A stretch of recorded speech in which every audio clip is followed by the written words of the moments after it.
following is a presentation of the Magnitude Sports Network.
It's game time. Let's head up to the broadcast booth for the pregame show right now on Magnitude Sports.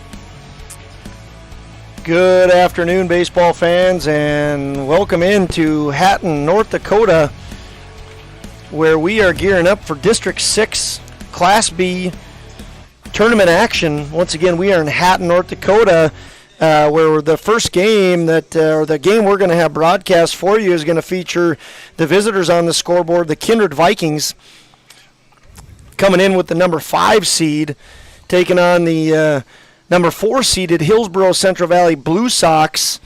This game is a little bit delayed. It was supposed to start at 2 o'clock, but the first game of the day just finished up, and in that game, it's Mayport successful over Oak Grove by a score of 9-4. So we are probably still about 25 minutes away from opening pitch, and excited to once again be bringing you District 6 Class B tournament action in Hatton, North Dakota. My name is Josh Almaris, and I am joined alongside Michael Hall. Michael, how are you doing today? Doing well. I'm excited to broadcast some baseball today, and tournament baseball is always fun. It's 87 degrees out. The feels like is 97. It says humidity is making it warmer today, which I think you could definitely agree with that. 70% humidity. We're under a heat advisory actually right now, Michael. How sticky do you think it is out there? It's pretty sticky. When I was going to get the lineup cards before this game, I talked to Coach Rowland, and he said this paper just feels damp from the moisture in the air. So it says there's a wind of 13 miles an hour out of the south, and I'm not sure that we're feeling much of that. The flag is pretty still out there, but and it's supposed to climb to get even warmer. 93 degrees is the high today, but not too many days that are bad days for baseball, and I would say this is certainly a good day for baseball. Tournament action about to be underway. Nice thing for these guys is most players throughout the summer are used to playing 2 games a day, and they just play one today. It's a big one, as it's a District 6 first round matchup. We're going to take a break, and we're going to come back with more of a pregame show, make sure everything's working good. First time being on the road, carrying this stuff with, so hopefully everything's going good. We'll see you back in about 2 minutes.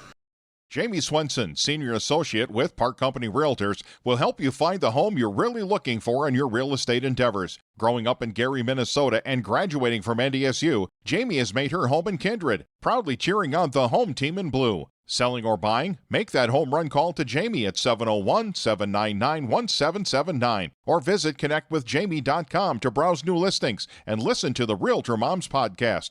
Jamie Swenson of Park Company Realtors supports the Kindred players of today and the hometown rookies of tomorrow. Kindred Express Lane is a friendly, locally owned convenience store open 7 days a week from 6 a.m. to 9 p.m. and offers hot stuff pizza, smash hit subs, gas, diesel, and propane exchange. Kindred Express Lane is located at 220 First Avenue South across the street from the baseball and football field, just 3 inches away from Highway 15 in Kindred. While you're fueling up, be sure and grab a snack and a cold beverage for the road. Kindred Express Lane wishes the Kindred Post 117 Vikings the best of luck in the East Regional Baseball Tournament. Go Vikings!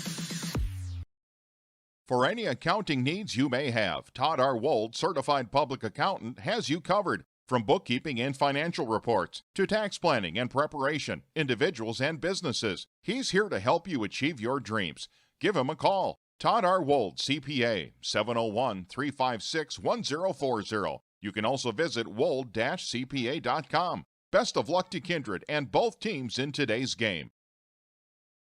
Kindred Storage, built on the north side of the city of Kindred, provides secure and affordable storage. The units at Kindred Storage are new construction, isolated from water and snow, and are maintained year-round. The area is also well lit to ensure easy and safe access to your possessions day or night.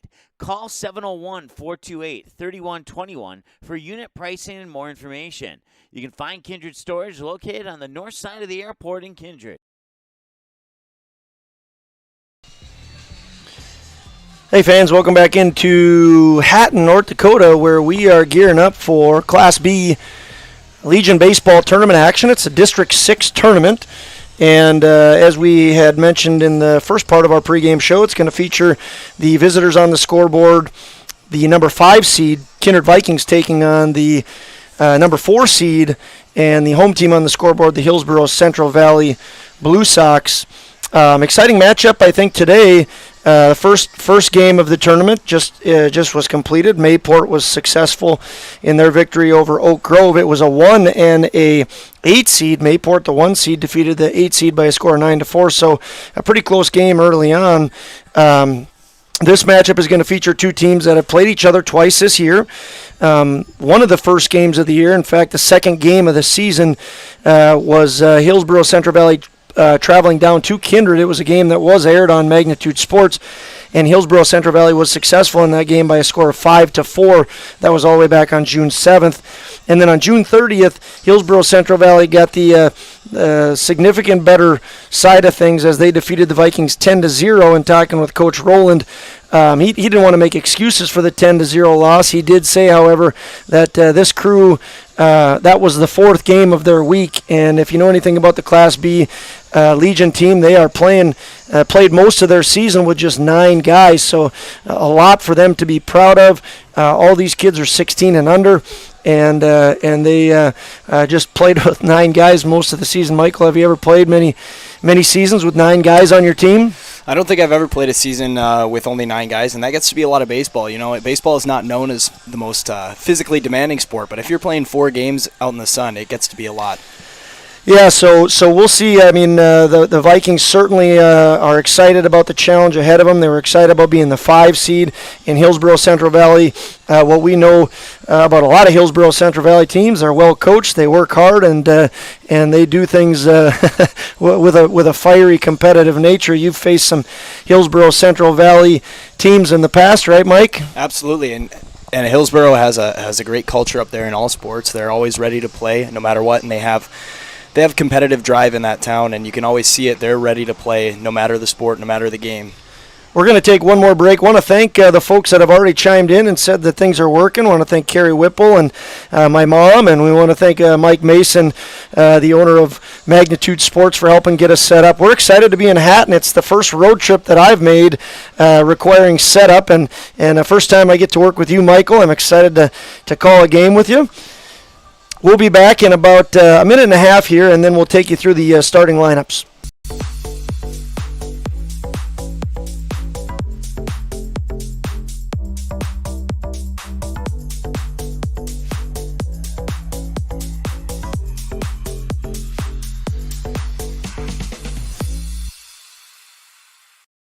You may already know that at Clothes Mentor, you can shop great designer brands without the full designer price, and that you can bring your gently used items into Clothes Mentor and sell them for cash on the spot. Here's something else you should know. Buying and selling at Clothes Mentor aids in water preservation, reduces chemical pollution, decreases landfill waste, boosts your local community. That's right, it's resale, and it's better than retail. Be green and kind to the environment by selling your clothing and buying sustainable fashion for yourself. How you overcome challenges as a farmer is what defines you. At Mustang Seeds, it's what defines us. This year brought heavy drought, late-season storms, and hail. Now is the time to savor the harvest weather and reap the rewards of the blood, sweat, and tears we've put into our fields. With strong products, proven results, and an untamed spirit, We don't allow any room for failure. Contact Clay Erdman at 701-630-2113 or visit mustangseeds.com today. Hey fans, Josh Almaris alongside Mike Hall. We are gearing up. We're getting closer and closer to the first pitch of the opening round game of the District 6 Class B tournament. Kindred taking on Hillsboro Central Valley. Hillsboro Central Valley, the home team, and out doing their infield right now. Kindred will follow. And then I'm assuming opening lineups, no anthem. They already did that first game, and we'll be underway with first pitch. Let's take a look at those opening lineups for the Vikings. This is how they have elected to go. They're going to lead off with their center fielder, Xander Rath. Wears number 11. Batting second will be shortstop, number 21, Stanley Belaski. In the 3 spot will be the pitcher, number 5, Jack Wold. Batting cleanup will be the third baseman, number 12, Grant Spellhaug. He'll be followed by Bryce Whipple, the catcher, wearing number 23. Late lineup change for the Vikings. Zach Johnson not feeling well, and actually Coach Rowland gave us a phone call out here in center field and said Zach Johnson's not feeling good. It's going to be Kylan Swenson getting the start today, playing right field, wearing number 22. He's a Babe Ruther, fresh off the Babe Ruth season. So Kylan Swenson in for Zach Johnson. Johnson not feeling very good. Batting seventh will be first baseman, number 16, Carson Andel. In the 8th spot will be the second baseman, number 10, Andy Traum. And in left field, number 33, the 9th batter will be Lucas Dahl. Jack Wold, one of the top pitchers for the Vikings. What do you know about Jack Wold, Michael? Yeah, I had the opportunity to coach Jack last year, and he works a good fastball. He has good velocity, especially for a 16-year-old. And he'll work in a good breaking ball with his curveball for an off-speed. Most of the time, he is a strikeout pitcher. We'll see if he can continue that trend today. With that said, that probably means his pitch count is going to be going up. So the Vikings defense is going to have to play well, keep errors down to keep Wold in this game as long as he can. Yeah, Jack Wold, a guy that the Vikings are very excited to have on the mound. He's pitched 35 innings this year. His record is 1-5. But again, this is a 16-year-old team. They've lost some close ones. They've been competitive in most all of their games. But someone that I know they're excited to have on the mound. He's got a 4.00 ERA. So we'll see how Jack Wold can handle the following lineup for Hillsboro Central Valley. Their leadoff man is going to be number 2, center fielder Gavin Beliles. Batting 2 will be the second baseman, number 15, Braden Walsh. He'll be followed by Cole Hebel, the right fielder. In the cleanup is the first baseman, number 22, Aaron Johnson. In the 5th spot will be left fielder, number 8, Gannon Limke, followed by catcher, number 17, Devin Johnson. Shortstop, number 11, Andrew Doolum. And the pitcher for the Blue Sox will be number 14, Alec Magnuson. Batting 9 will be the DH, number 14, Caleb Hattlestead. And he's DHing for the third baseman, number 6, Kyle Halfley. Tournament action, Michael. Things are different in tournaments. You guys just finished up your Babe Ruth tournament. Congratulations on a fun year for the Kindred Babe Ruth crew. How are things different coming into a tournament versus regular season? Well, from a coaching standpoint, it gets a little different in that you're not trying to fine-tune things as much anymore. You are just getting out there and playing baseball. Not much coaching you can do from that perspective. For teams, it becomes about staying in games. You have to take it one game at a time, play your best ball, not make mistakes, because mistakes are going to be what costs you games when you get into the tournament. Yeah, it's a fun time of the year. This is usually when people say we're the summer goat. We're already playing playoff baseball. You guys, as Babe Ruth, are now done with your season. Class B tournament's kicking off this week in Hatton. So Monday, Tuesday, Wednesday, Thursday, and then Class A picks up on Wednesday. So it is tournament time. You can see Hillsboro Central Valley now taking infield with their infielders, and Kindred will be up next on their infield, and then we're inching closer to opening pitch. Like I said, we're a little bit delayed. I'm guessing opening pitch will be right around 2:30. We'll take another couple-minute break, and we'll continue on with the pregame show.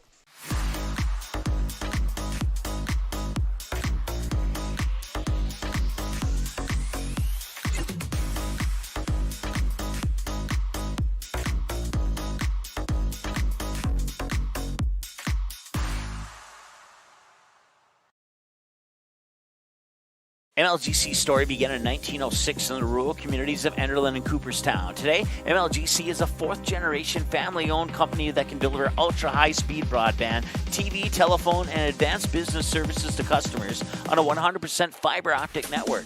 now available in several rural communities, including Kindred. In an era of exploding technology, MLGC's goal is to deliver future technologies that make rural North Dakota a vibrant place to live and do business. Visit them today, MLGC.com. MLGC, moving you at the speed of light. If you're looking for a bank or insurance agency that offers big bank products and small town service, then Kindred State Bank and Insurance Agency is the way to go. Live in or near the Kindred area? Stop in and chat with a friendly banker or insurance agent about all of the convenient services and features they offer. Kindred State Bank and Insurance Agency are your neighbors who are here to help you grow and develop. Kindred State Bank and Insurance Agency. Member FDIC, Equal Housing Lender. Online at kindredstatebank.com. The Knickerbocker in Hickson, North Dakota is the place for you and your friends to come and enjoy cold drinks, great food, and sports all under a friendly and fun atmosphere. Whether it's the Vikings, Twins, Wild, NDSU Bison, or one of your favorite teams, watch all the games at the Knickerbocker. Open Monday through Friday, 11 a.m. to 2 a.m., and Sunday, 12 noon to 2 a.m. You can find the Knickerbocker at 412 Main Avenue in Hickson, just a 10-minute drive south of Fargo. Take University Drive, head south until you arrive.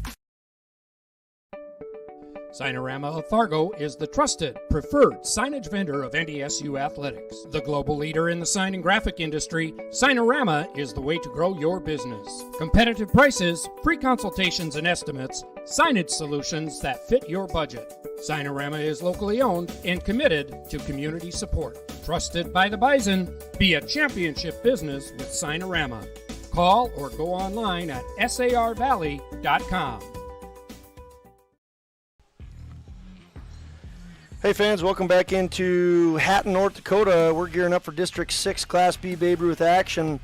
The Kindred Vikings out on the field now in their red, white, and blue jerseys, honoring America in these jerseys. And Hillsboro Central Valley is done with their infield. They're wearing blue with white pinstripes and gray pants. I want to thank our sponsors. We were able to get 30 games in this summer. This is actually game number 29, and tomorrow we're going to be having on Magnitude Sports, they're going to be airing the 13-year-olds in Kindred. They have a playoff game in their league, and they're going to be playing in Kindred tomorrow at 7 o'clock, so that'll be officially game number 30. And these sponsors that I'm about to thank made this possible. So a huge thank you to these folks. We were able to get rookies on the air, 11 and 12-year-olds, the 13-year-olds tomorrow. Got a good amount of the Babe Ruth crew in, the Class B Legion and the Class A Legion. So ranges everywhere from age 11 to 19. Thanks to Magnitude Sports and Mike Mason. And we also want to thank these following sponsors. Custom Express Car Wash.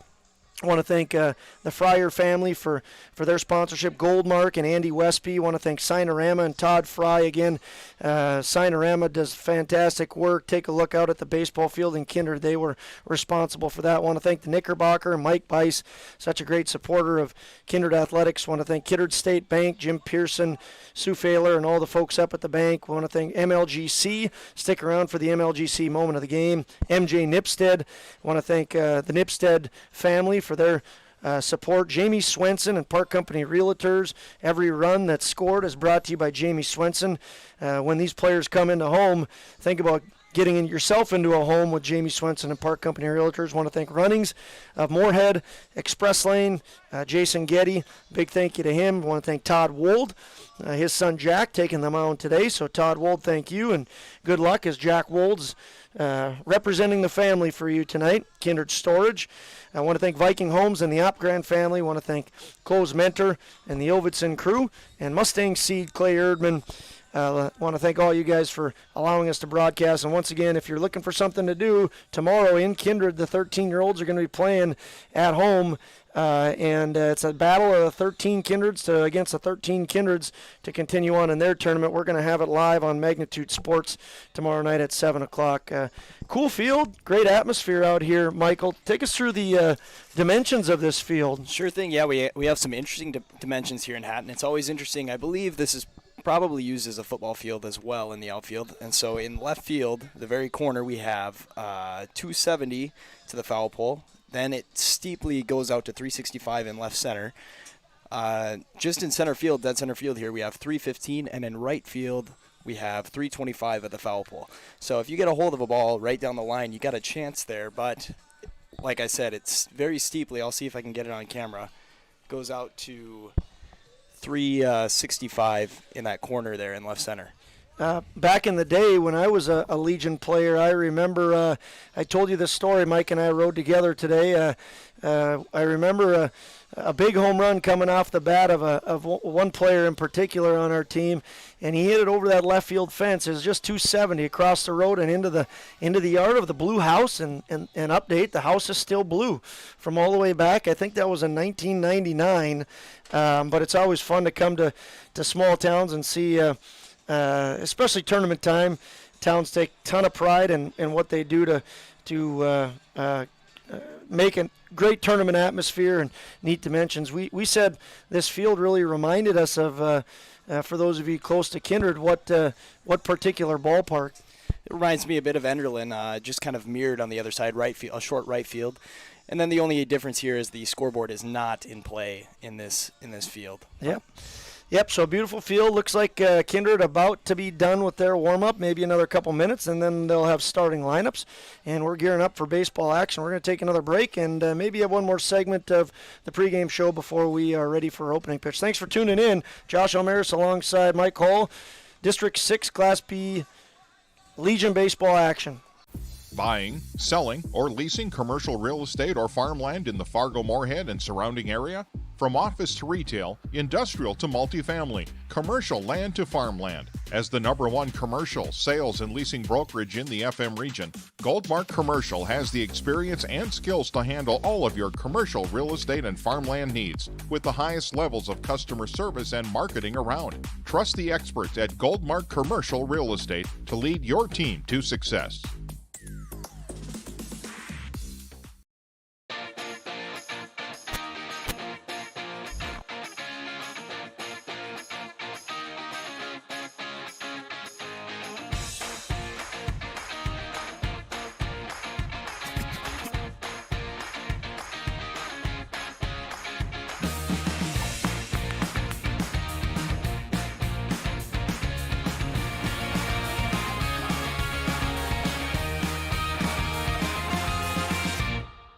How you overcome challenges as a farmer is what defines you. At Mustang Seeds, it's what defines us. This year brought heavy drought, late-season storms, and hail. Now is the time to savor the harvest weather and reap the rewards of the blood, sweat, and tears we've put into our fields. With strong products, proven results, and an untamed spirit, we don't allow any room for failure. Contact Clay Erdman at 701-630-2113 or visit mustangseeds.com today. You may already know that at Close Mentor, you can shop great designer brands without the full designer price, and that you can bring your gently used items into Close Mentor and sell them for cash on the spot. Here's something else you should know. Buying and selling at Close Mentor aids in water preservation, reduces chemical pollution, decreases landfill waste, boosts your local community. That's right, it's resale, and it's better than retail. Be green and kind to the environment by selling your clothing and buying sustainable fashion for yourself.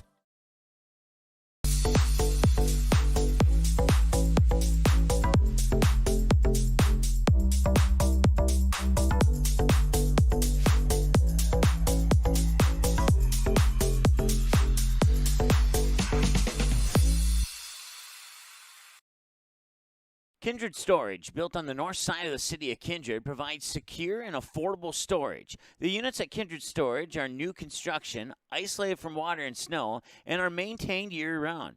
The area is also well lit to ensure easy and safe access to your possessions day or night. Call 701-428-3121 for unit pricing and more information. You can find Kindred Storage located on the north side of the airport in Kindred. Well, we're going to do another segment here in Hatton of a pregame show. We apologize for the long pregame, but we mostly wanted to make sure everything is working good. And Mike and I both like talking, don't we, Mike? We sure do. If you don't like what you hear, then you can always mute us. But we're trying to do a good job of telling you about the field and all the updates. Again, we want to thank those of you that are texting in. Steve Doctor, Carrie Whipple, my mom, of course, Mike Mason helping us out. And hopefully we're guiding you down everything you need to know before the first pitch of this game. You can see coaches meeting in the middle right now. Here's how the bracket looks, by the way. First game was at noon. Mayport defeated Oak Grove by a score of 9-4. This is game 2, Kindred versus HCV. The winner of this game will play tomorrow at 4 against Mayport. The loser of this game will play tomorrow at noon against Oak Grove. So Kindred versus HCV, winner gets Mayport tomorrow at 4, loser gets Oak Grove at noon. That's the top part of the bracket. Following this game will be the 2-seed Thompson taking on the 7-seed Castleton. That game's slated for 4, but we're about a half hour behind right now. And then the nightcap is Gardner taking on Hatton Northwood. Hatton Northwood, of course, the host tournament site. So as that usually goes, they get the last game. The Thompson is 2-seed, 7-seed Castleton game is at 4, and the nightcap is the number 3 seeded Gardner taking on the number 6 seed Hatton Northwood at 6 o'clock. There are lights here, so I assume that if things continue to go a little bit late, shouldn't be a problem. We're going to take another break, and we'll come back with opening lineups. We do not have the crowd mic here, so we'll be back to at least show you what's happening in some capacity. So we'll see you back in about a minute. For any accounting needs you may have, Todd R. Wold, Certified Public Accountant, has you covered. From bookkeeping and financial reports to tax planning and preparation, individuals and businesses, he's here to help you achieve your dreams. Give him a call. Todd R. Wold, CPA, 701-356-1040. You can also visit wold-cpa.com. Best of luck to Kindred and both teams in today's game. Kindred Express Lane is a friendly, locally owned convenience store open 7 days a week from 6 a.m. to 9 p.m. and offers hot stuff pizza, smash hit subs, gas, diesel, and propane exchange. Kindred Express Lane is located at 220 First Avenue South across the street from the baseball and football field, just 3 inches away from Highway 15 in Kindred. While you're fueling up, be sure and grab a snack and a cold beverage for the road. Kindred Express Lane wishes the Kindred Post 117 Vikings the best of luck in the East Regional Baseball Tournament. Go Vikings! Just tuning in here. I'm going to turn it over to the PA guy. I think we'll be able to pick up some of what he's saying, but starting lineups for the Vikings coming right now.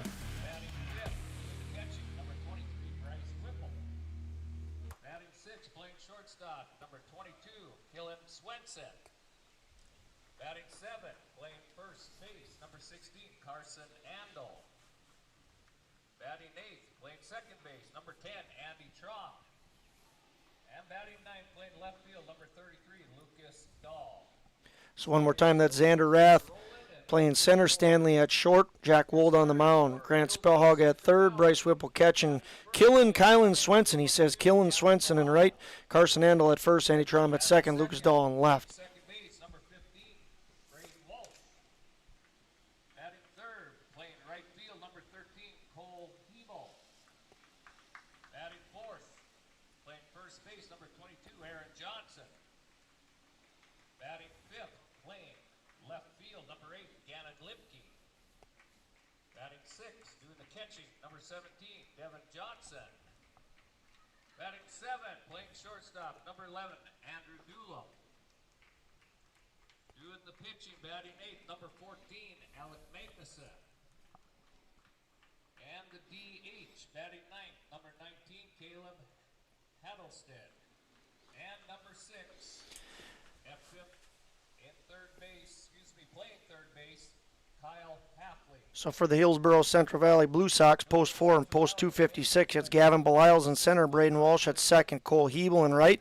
He'll be followed by cleanup man Aaron Johnson at first, Gannon Limke in left, Devin Johnson catching, Andrew Doolum at short, Alec Magnuson on the mound. Caleb Haddlestead is DHing for Kyle Hafley. The Blue Sox are coached by Nathan Walsh and assisted by Garth Limke. The Vikings post 117, Sawyer Rowland, the head coach, Oakley DuBoard, the assistant. We are just a couple minutes away from opening pitch. We will take one more break, and we will be back for District 6 Class B Legion tournament action. Runnings is celebrating 75 years in business with an incredible 2022 Ford truck giveaway. Just imagine you hitting the road in a brand new fully loaded Runnings Red Super Crew 4x4 truck.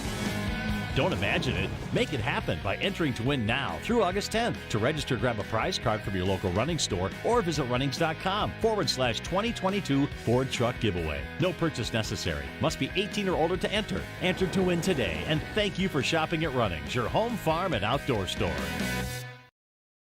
Jamie Swenson, Senior Associate with Park Company Realtors, will help you find the home you're really looking for in your real estate endeavors. Growing up in Gary, Minnesota, and graduating from NDSU, Jamie has made her home in Kindred, proudly cheering on the home team in blue. Selling or buying? Make that home run call to Jamie at 701-799-1779 or visit connectwithjamie.com to browse new listings and listen to the Realtor Moms podcast. Jamie Swenson of Park Company Realtors supports the Kindred players of today and the hometown rookies of tomorrow.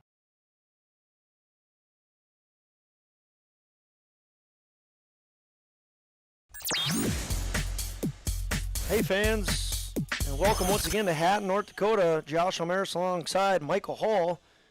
We were just informed this is the third ever game done on Magnitude Sports that involves doing the camera from center field. I'll do my best here as cameraman today to try and get all the angles and get the so you can catch as much of the action as possible. It's a nice setup out here. We're under a heat advisory. Feels like 97 degrees. But it's not too bad out here, Michael. It's pretty nice. No, and I think that south wind you were talking about has picked up a little bit, and I can kind of feel the breeze going through here. So should be a nice day. We had Legion practice this morning, and it was hot. Very hot, very muggy.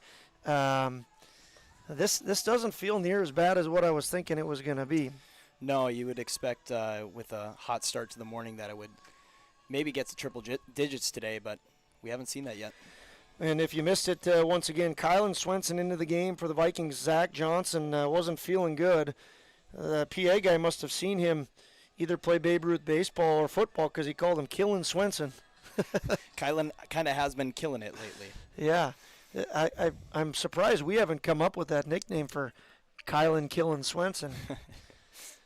But here we go. We are a little bit late. Game was supposed to start at 2 o'clock. Vikings are going to lead off with the speedster, Xander Rath, wears number 11 and plays center field. That's .220 on the year. If he gets on base, look for him to steal. And again, he'll be facing Alec Magnuson, number 14, who's pitching to his battery mate, Devin Johnson. See third base creeping in already for Hillsboro there. They do not want to let Rath on base by an infield single here. Magnuson throws first pitch as a ball. Looked like he started with a curve there, a little bit of an off speed. At least some movement on it. The 1-0, down and in. Umpiring tonight is Jason Schwabe, guy I got a pleasure to coach. You got to play against him sure did. Back in the Babe Ruth days, Michael. And he's on the bases. Brandon Olson behind the plate, 2-0. Going to sail outside, 3-0. Alec Magnuson trying to find the strike zone and in danger of walking the leadoff man. Yeah, and as a starting pitcher, your goal should always be to get that leadoff guy. Going to be a ball inside, and there it is, a 4-pitch walk. Xander Rath, we'll see if they've got him running right away. Kind of a scary situation to send a guy early on, Michael, because you don't want to take 4 pitches and run into an out, but Xander Rath's a guy who can move. Sure is. We'll see what the Vikings decide to do here. Stanley Belaski, shortstop, up to bat. Bats .245 on the year. Magnuson looking for his first. Oh, this is exactly what you don't want to do, but Hillsboro Central Valley is unable to connect on the base running error on the Vikings. I'd like to thank Eggy. He's an expert on this, and I am not. Remember what I told you, Michael? Remind me if I'm not doing the buttons. And I totally did not do them at all. So what happened there is Xander Rath steals early, and Hillsboro Central Valley picks up on it, but throws up to the second baseman. We're going to call that an error. Vikings have a guy on second, and the count is now 1-0. 2-0. Oh, yeah, 1-0. There was a pickoff move, not a pitch home. So Xander Rath is on second. Pulaski with a 1-0 count. Magnuson's thrown 5 balls in a row. There he gets a strike. It's 1-1. Blasky still looks like he's trying to move the runner over here to third base, trying to get a runner on third with one out. We'll see if he can on the 1-1. Not bunting. Swings, pops it out to right. Out by one of the reddest barns I think I've seen. That is pretty sharp. I'll see if our camera can catch that too. It's about as red as you get right there. Yeah. So Blasky with a 1-2 count. Guy on second at Xander Rath. He was walked on 4 pitches. Looks like Magnuson has got himself comfortable. After 5 balls, he's thrown 2 strikes in a row. Blasky hits it to the left side. Xander Rath takes off, slides into third. Blasky, close play at first, and he's retired. Good jump there by Xander Rath. He slides hard into third. I don't know if the shortstop could have gotten him. Doolin would have had to throw a strike to Halfley. He elects to throw it across the diamond. Blasky fast. Almost beat that out, but the Blue Sox get the first out. Rath got a good jump there. You usually, as a runner on second base, you do not want to run if the ball is in front of you, but a good secondary lead, and with Rath's speed, he's able to take third. First pitch in for a strike to Jack Wold. Jack Wold, the leader offensively, batting .348 with a .492 on base percentage. Also someone who can steal bases. He's stolen 18 of them. Xander Rath is now up to 15 stolen bases. Quickly, the count is 0-2, so Jack Wold needs to put this ball into play to give Xander a chance. Even if he hits this to really anybody other than the pitcher, Rath should score with his speed as he stands on third. Wold, big moment for him. It's a close pitch to take there with 2 strikes. Very close pitch for him to take. He has not swung the bat yet, and he has seen 2 strikes and 1 borderline pitch, so maybe gets a break here. When an umpire does not call that one, I feel like he maybe opens it up a little bit on the next one, the 1-2 pitch about to be underway. Just a little outside. 2-2 to Wold. Good at bat here from Wold, but you cannot strike out looking if you're in the 3 spot here with a runner in scoring position. No, 1 out. Alec Magnuson has found the zone after taking a little bit to get it done. It's 2-2, 1 out. That one not close. So 3-2 here to Wold. Big pitch here. Like I said, striking out here kind of kills a Kindred rally and momentum because you no longer have the option for a sacrifice fly. Grant Spellhaug on deck, cleanup man, and third baseman. Right now it's Jack Wold trying to get something done against Magnuson. Swung on and missed.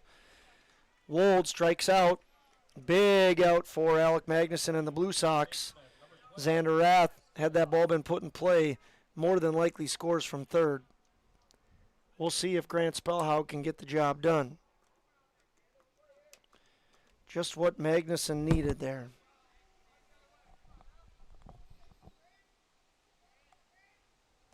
First pitch, a strike. Yeah, that really limits the offensive threat here for Kindred. Now you need a base hit, and it takes some pressure off the defense. You know, all you have to do is make a throw to first, and you're out of the inning. Yeah, Wold had 2 good pitches, I thought, on those first 2 strikes. There it is, Grant Spellhaug. That is a huge hit for the Vikings, and a very good job by Grant Spellhaug of getting a pitch over the plate and driving it. Coach Oakley DeBoer rewards him with an aggressive high five. So that's 1 run in on a huge swing and RBI by Grant Spellhaug. Yeah, and with Kindred being a young team here, it's important that they get off to a good start.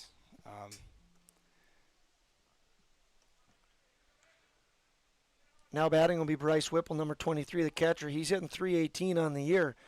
Come on real strong at the end and has an average over 300. He takes strike 1. You know, we talk about this crew of Kindred Vikings. They've only had 9 guys most of the year. They've had some Babe Ruth guys sprinkled in, some of the younger A guys sprinkled in as well at times when have needed. But Bryce Whipple, the lone catcher, been asked to do a tremendous amount of work behind the plate and really accepted that challenge fantastically throughout the year. Right now he sees the count go to 0-2. Yeah, catching by far the most physically demanding position on the field, and when you're asked to do that night in and night out, you got to have some mental toughness. We'll see if he can keep the 2-out hitting going. It's a ball. Spellhog stays on first. Bryce has got 83 innings this summer. 83 innings is a lot of time behind the plate. Yeah, and especially in about a month and a half of baseball season. Here's the 1-2. Ooh, hits him. I was talking with some of these guys earlier, and Bryce was really excited because he said, "Hey, guess what? I actually get to be ran for today."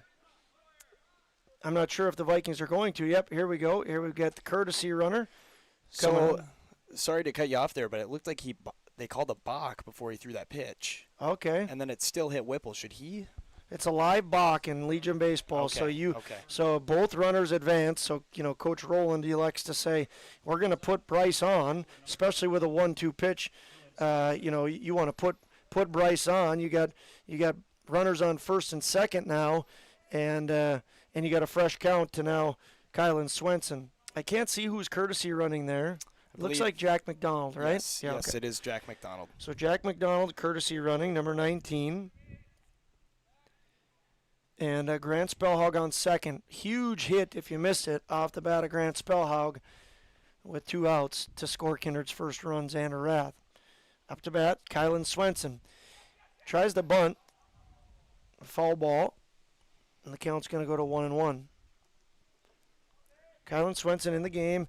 Originally, Zach Johnson was going to be playing right and being in the 6th spot, and Zach Johnson was sick. So a last-minute change to put Kylan Swenson in. He hit .341 in his year on Babe Ruth with a .481 on-base percentage and 23 stolen bases. Swenson kind of came around late for the Babe Ruth, too, so he's been hitting on a hot streak lately. Puts it in play nicely. He's got speed, hustles down, and it gets away. Spellhog rounds third and goes back. Good heads up by Jack McDonald because he was looking to go to third. So, just like what we talked about with what we thought Jack Wold should have done, put the ball in play. Here, Kylan Swenson does. He hustles down to first, and I think that goes in as an error. Did you catch that? I did not catch what the official scoring was. If it were up to me, I would count that as an error. I agree. So 2 errors here already for the Blue Sox. The Vikings have them loaded, and it's Carson Andel up to bat. Another big moment for the Vikings. Ball sails in. It's 1-0. Carson Andel has the bases loaded, 2 outs. Boy, if he could get a hit, Jack McDonald on second, it's going to score 2. And 3-0 after 1/2 inning would be huge for the Vikings. Yeah, and on the flip side, if you're Hillsboro and you can escape here with just 1 run given up, that's a win for the start that they had. Yeah, Alec Magnuson walked leadoff man Xander Rath on 4 straight pitches and looked like he was going to work out of it. Got a 6-3 putout and a big strikeout to Jack Wold. But Grant Spellhog saves the day for the Vikings. We'll see if they can keep adding on. This one's a ball, so 2-1. Carson Andel batting 146 on the year. He had arguably one of the biggest hits for the Vikings. I believe it was in the Castleton game, 2 RBI double. If I remember right, here he fights one off and the count will go even. This, in my opinion, would be his biggest hit if he can come through for the Vikings. 2 balls, 2 strikes, 2 outs. Top of the first inning, Vikings lead 1-0.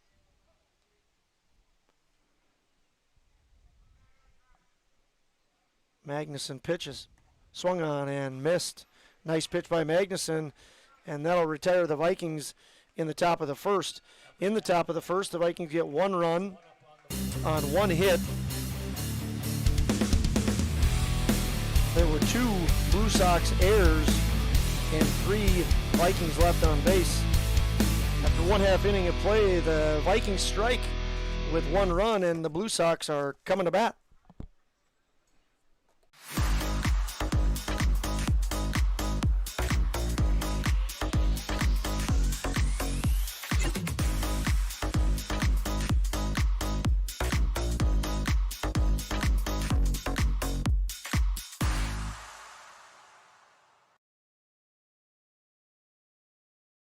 MLGC's story began in 1906 in the rural communities of Enderlin and Cooperstown. Today, MLGC is a fourth-generation family-owned company that can deliver ultra-high-speed broadband, TV, telephone, and advanced business services to customers on a 100% fiber optic network.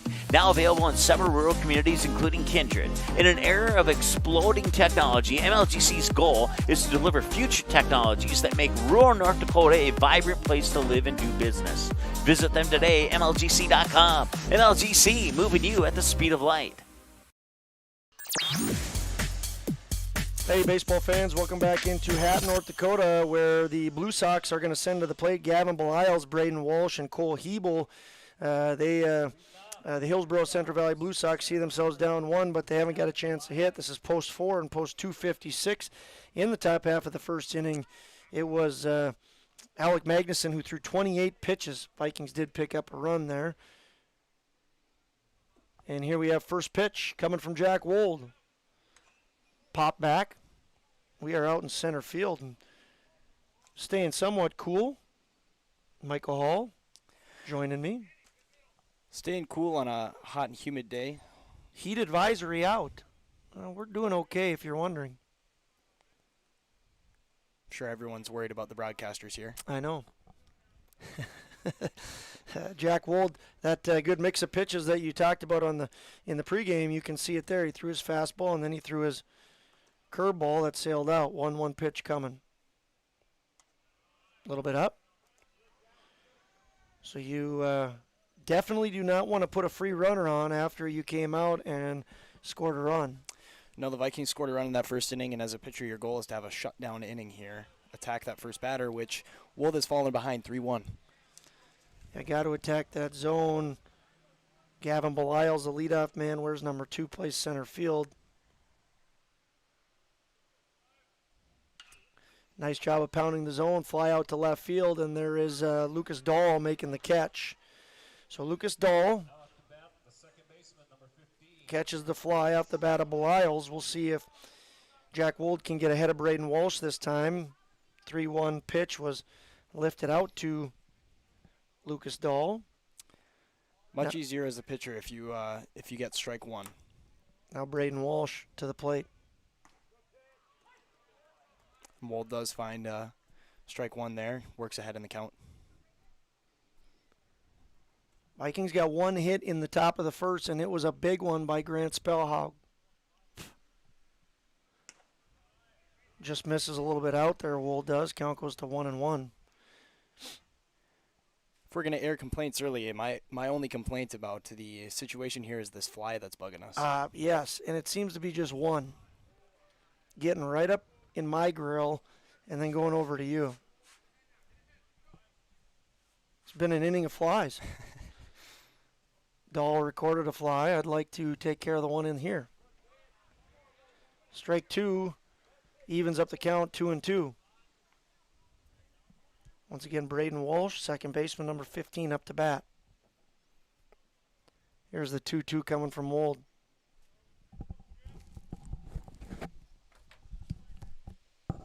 Nice pitch by Jack Wold, strikes out Braden Walsh, and as I push Buffalo Wild Wings strikeout, I realized that I didn't give Alec Magnuson the 2 Buffalo Wild Wings strikeouts on the board that he deserves. Magnuson got 2 in the first here. Jack Wold picks up his first, and it's the second out. Now batting Cole Hebel, right fielder. First pitch in for a ball, just a little bit out. Wold did a great job that last at-bat, mixing his pitches up again, and that leaves you with a batter that might be guessing, and you throw a high fastball and can't catch up to it. Well, usually the 3 hitter's one of the strongest, and it's always best to send him to the plate with nobody on base. Here's a pop fly, high pop fly. Looks like it's going to come out to center. Xander Rath has a beat on it, and he puts it away.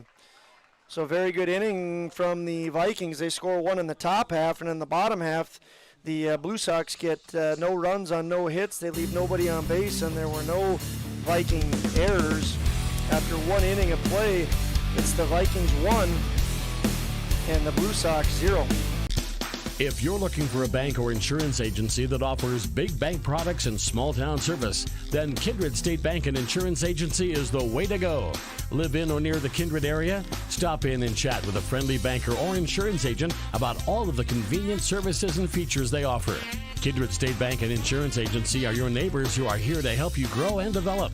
Kindred State Bank and Insurance Agency. Member FDIC, Equal Housing Lender. Online at kindredstatebank.com.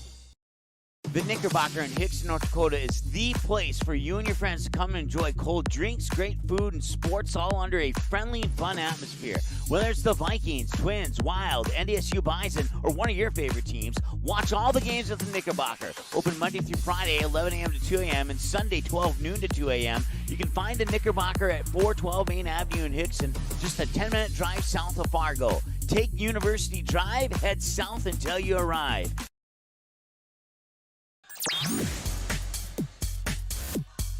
Good afternoon.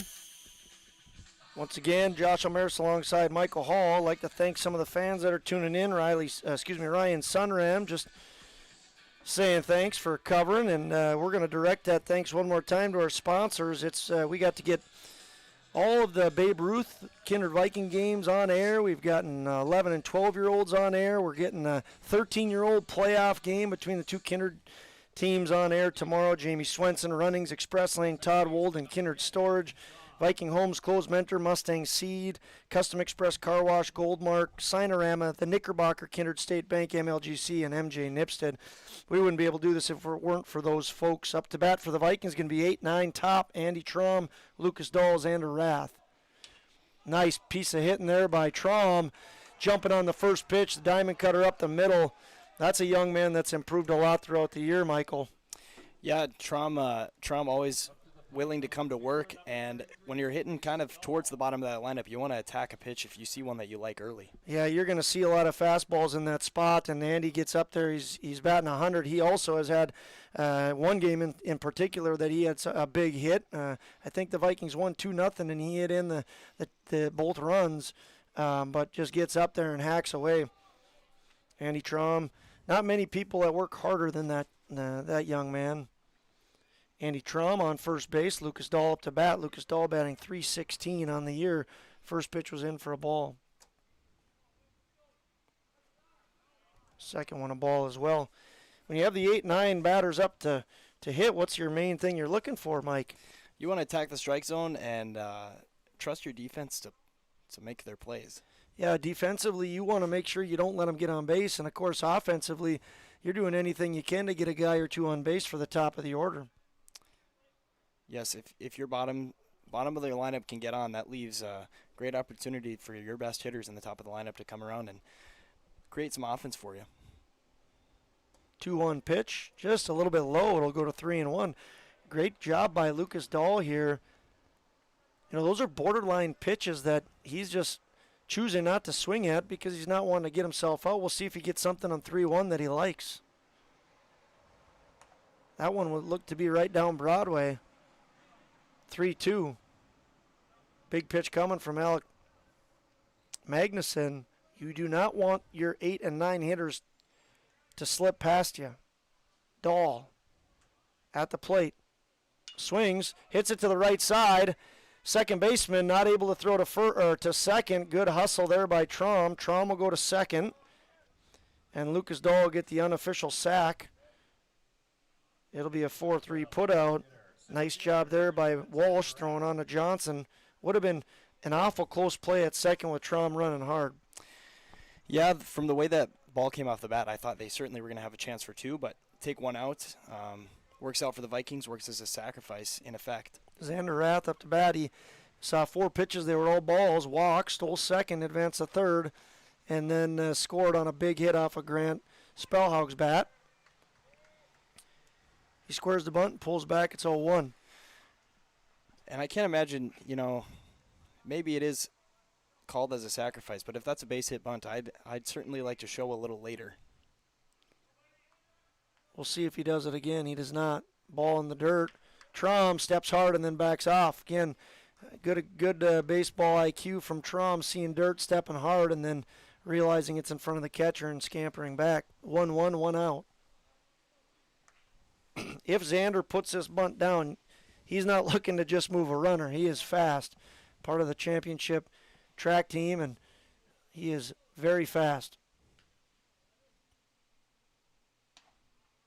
Look to be a curveball. A little bit outside, count goes to 2-1. Xander Rath batting .220 on the year. He is the lone run of the game here in the top of the second. Ball 3. Another 3-1 count.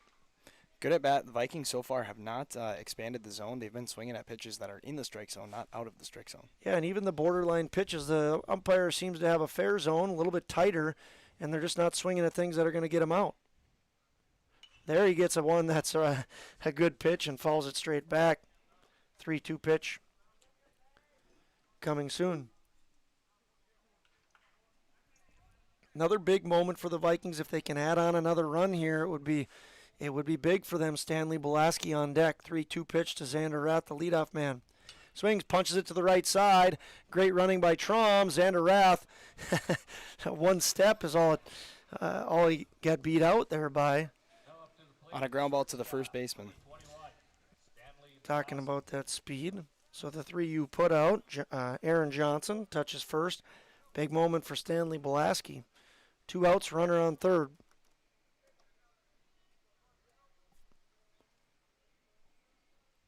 Belaski grounded to short in his first at-bat. He hustled it out, ended up getting beat out by about half a step. First pitch, a little bit high and tight. Ball 1. Belaski, kind of a utility man for the Vikings this year. I think he has played just about every position on the baseball field. Great athlete. Good infielder, good outfielder, good catcher, good pitcher, and he's good at the plate. Today he's playing shortstop. Gets one down the middle and swings through it, strike 1. Andy Traum led this inning off with a sharp base hit on the first pitch he saw. Vikings trying to get their 8-hitter in. Alec Magnuson pitches, swung on a miss by Belaski. That's strike 2. So 1-2. Magnuson looking to get himself out of some trouble again. He left the bases loaded in the top of the first. Vikings with another runner at third. I think Belaski was fooled there. He looked to be a little out in front of that pitch. There's the 1-2. Swung on and missed. So Magnuson does a very good job of working himself out of another jam. That's the third Buffalo Wild Wings strikeout for him. It'll retire the Vikings. They'd get no runs on 1 hit. They leave 1 on base. There were no Blue Sox errors. And after 1.5 complete, Vikings continue to lead 1-0. Buying, selling, or leasing commercial real estate or farmland in the Fargo-Moorhead and surrounding area? From office to retail, industrial to multifamily, commercial land to farmland. As the #1 commercial sales and leasing brokerage in the FM region, Goldmark Commercial has the experience and skills to handle all of your commercial real estate and farmland needs with the highest levels of customer service and marketing around. Trust the experts at Goldmark Commercial Real Estate to lead your team to success. Signarama of Fargo is the trusted, preferred signage vendor of NDSU athletics. The global leader in the sign and graphic industry, Signarama is the way to grow your business. Competitive prices, free consultations and estimates, signage solutions that fit your budget. Signarama is locally owned and committed to community support. Trusted by the Bison, be a championship business with Signarama. Call or go online at sarvalley.com.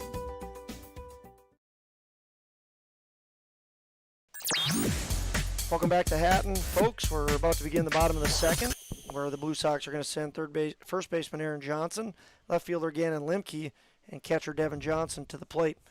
Wold leads off with a curveball, slow and in the dirt, B-ball 1. Official pitch count right now for the Hillsboro Central Valley Blue Sox, Alec Magnuson. He's already at 45 pitches. That ball right there off the hand of Jack Wold is his 14th pitch. He fell behind earlier in the first batter of the first inning. We'll see if he can get things back under control here. Strike called. Count goes to 2-1. It's a good pitch there. It looked a little lower. Whipple had a hard time squeezing that one in. But it was certainly at the knees for a strike. 2-1.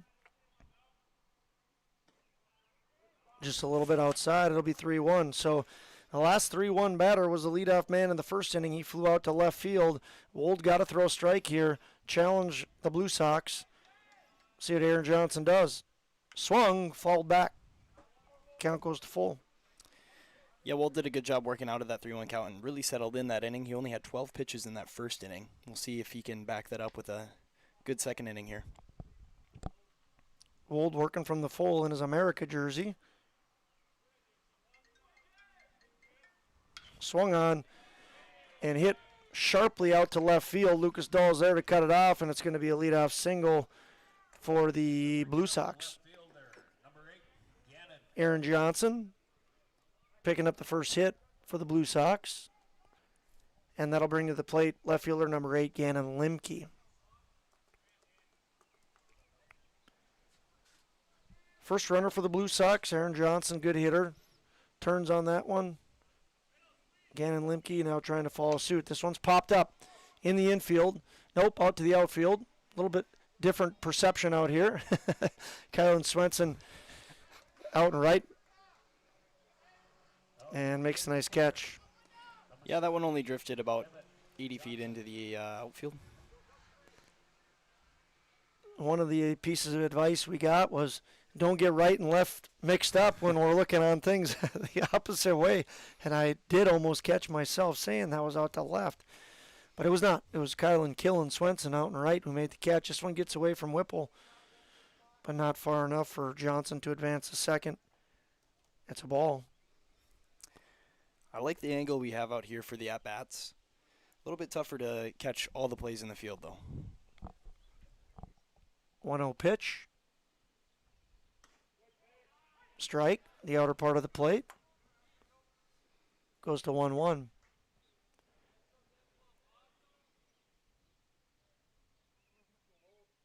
Jack Wold getting his signs, checks the runner at first, comes set, and here's the 1-1. Good pitch, very good pitch, just a little bit low, trying to get Devin Johnson, the catcher, to chase, and Johnson is very disciplined up there. He does not chase, so the count goes to 2-1. Here's the set and the pitch. Just a little high, 3-1. So Devin Johnson batting for the Blue Sox with a runner on first, Aaron Johnson, and 1 out. Hit sharply down the line, but it's foul. It'll move to 3-2. There's a lot of things to love about small-town baseball. Michael, tournament time is especially fun. We mentioned the field looks gorgeous out here, good atmosphere. Just some great scenery from center field in. Absolutely. Nothing better than baseball in July. And shout out to the Hatton Grounds Crew team. Jack Wold loses him. It's going to put runners on first and second. And it's going to bring up to bat now Andrew Doolum. Yeah, you got the corn off in the third base line. You got the big red barn and the first base line. You know, what's more small-town America than a Cenex right across home plate and a park out in center, which is where we're at. Jack Wold now facing Doolum. Gets him to pop it straight back and gets ahead of the batter, 0-1.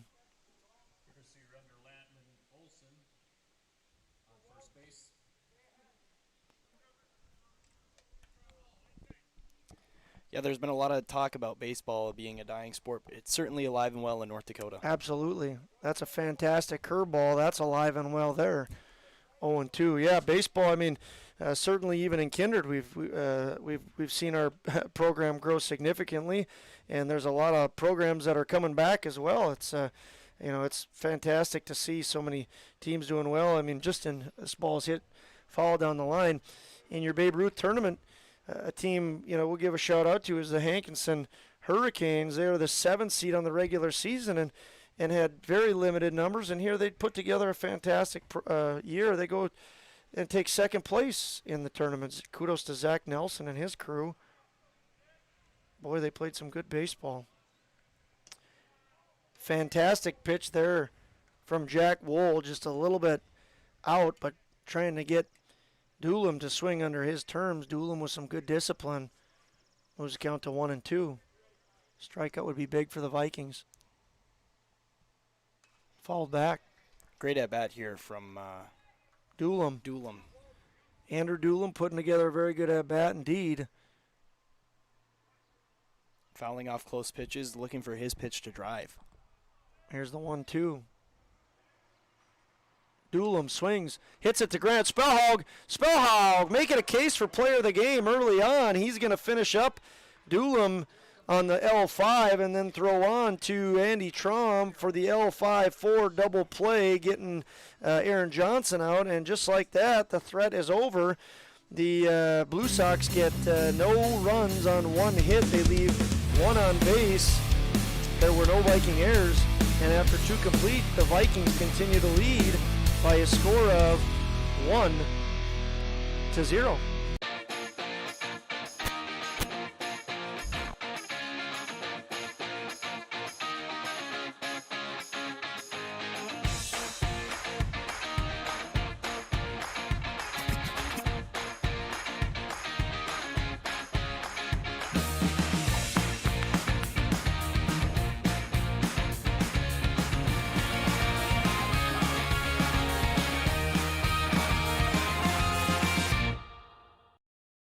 Kindred Storage, built on the north side of the city of Kindred, provides secure and affordable storage. The units at Kindred Storage are new construction, isolated from water and snow, and are maintained year-round. The area is also well lit to ensure easy and safe access to your possessions day or night. Call 701-428-3121 for unit pricing and more information. You can find Kindred Storage located on the north side of the airport in Kindred.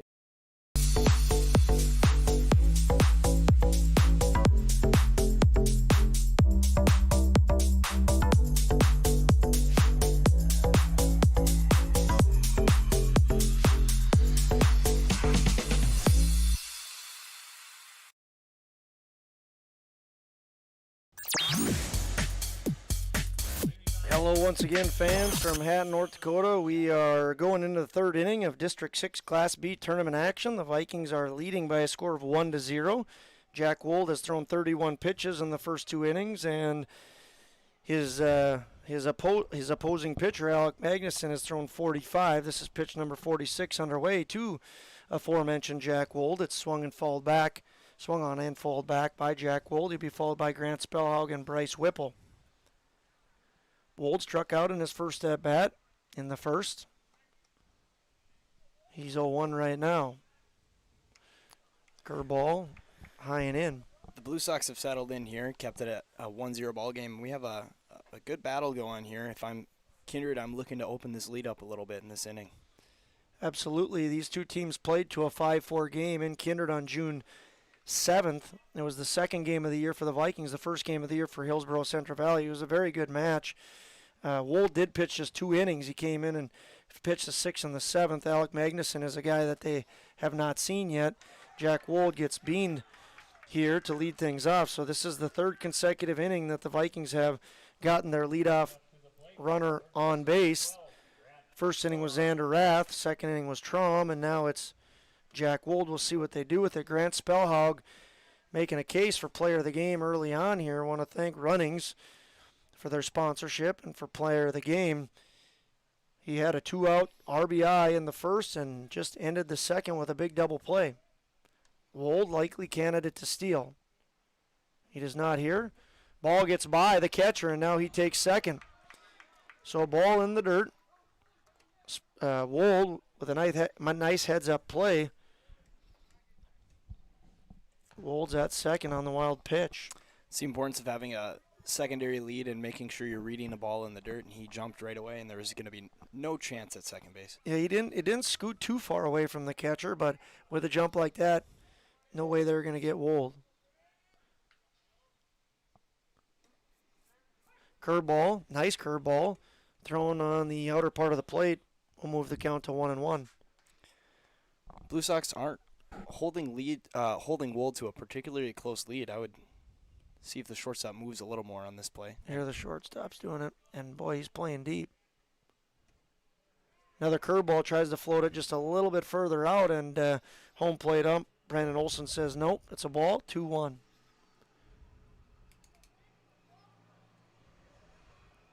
Well, really not being held at all here. Nope. Ball in the dirt, it's 3-1 now. Spellhaug, see what he gets, 3-1, but I would assume he's going to be sitting on something, one spot, and if it's thrown there, he's going to drive it. Alec Magnuson, and again, a little bit of trouble. He's been in trouble in both innings. Got out of it in the first with just one run. Bases were loaded, and Vikings couldn't capitalize. Left a runner at third in the second. Now he steps off. Spellhaug certainly feeling good after he roped that ball in his first at-bat, and this is the type of count you look for if you're feeling good at the plate. What do you think Devin Johnson, catcher, is saying to Alec right now? I think he's telling him to call down a little bit. You have to attack here, and despite Spellhaug having a good hit the first inning, you still can't put him on for free. Bryce Whipple on deck, bats .318. You do have an open base here that would put the forces on, but absolutely you don't want to put freebies on. So, nothing too good, but you definitely want to challenge Grant Spellhaug. If he gets something over the plate, Grant will put it hard into play. Here, Grant's ready, gets something he likes, falls it off hard down the right field line. It'll make the count full. Yeah, and I don't know if the Blue Sox pitcher-catcher duo also had a dispute about signs with the runner on second base. Yep. 3-2, another big moment for Grant Spellhaug. Nobody out. He wants to get Jack at least over to third, but he's looking to drive him in. Swung on and missed. Big strikeout from Magnuson. So Spellhaug unable to advance Wold to third. Now Bryce Whipple going to try to pick up a teammate. Alec Magnuson going to try to keep things rolling. A great full count breaking ball after Spellhaug was on the fastball on the last pitch. Yeah, gutsy one, but again, with first being open, might have been okay taking a shot. Bryce Whipple takes a strike on the outer part of the plate. Whipple, again, the catcher, number 23. He was hit by a pitch in the first. He's batting .318 on the year.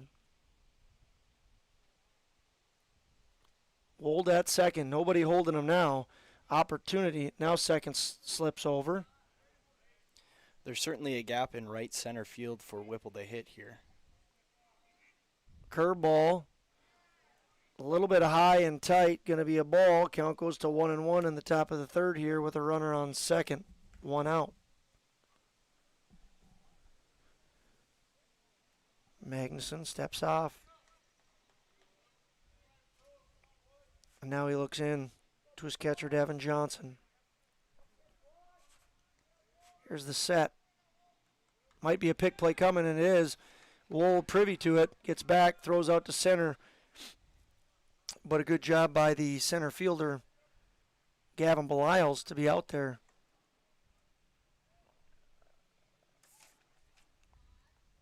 Gavin Belials, where's number 5? Yeah, the Blue Sox hoping to catch Wold off guard with the second base pulling off the base. Wold thinks he's free, and the shortstop comes right in for a pickoff play. Doesn't quite work. Here's the 1-1 to Whipple. Ball low, going to go to 2-1. Well, we mentioned it before. A great job by the Vikings of not getting themselves out and swinging at pitches that they like. Here's another example of that. Bryce Whipple has worked himself to a 2-1. See what he gets. Fastball in the dirt. Now it's 3-1.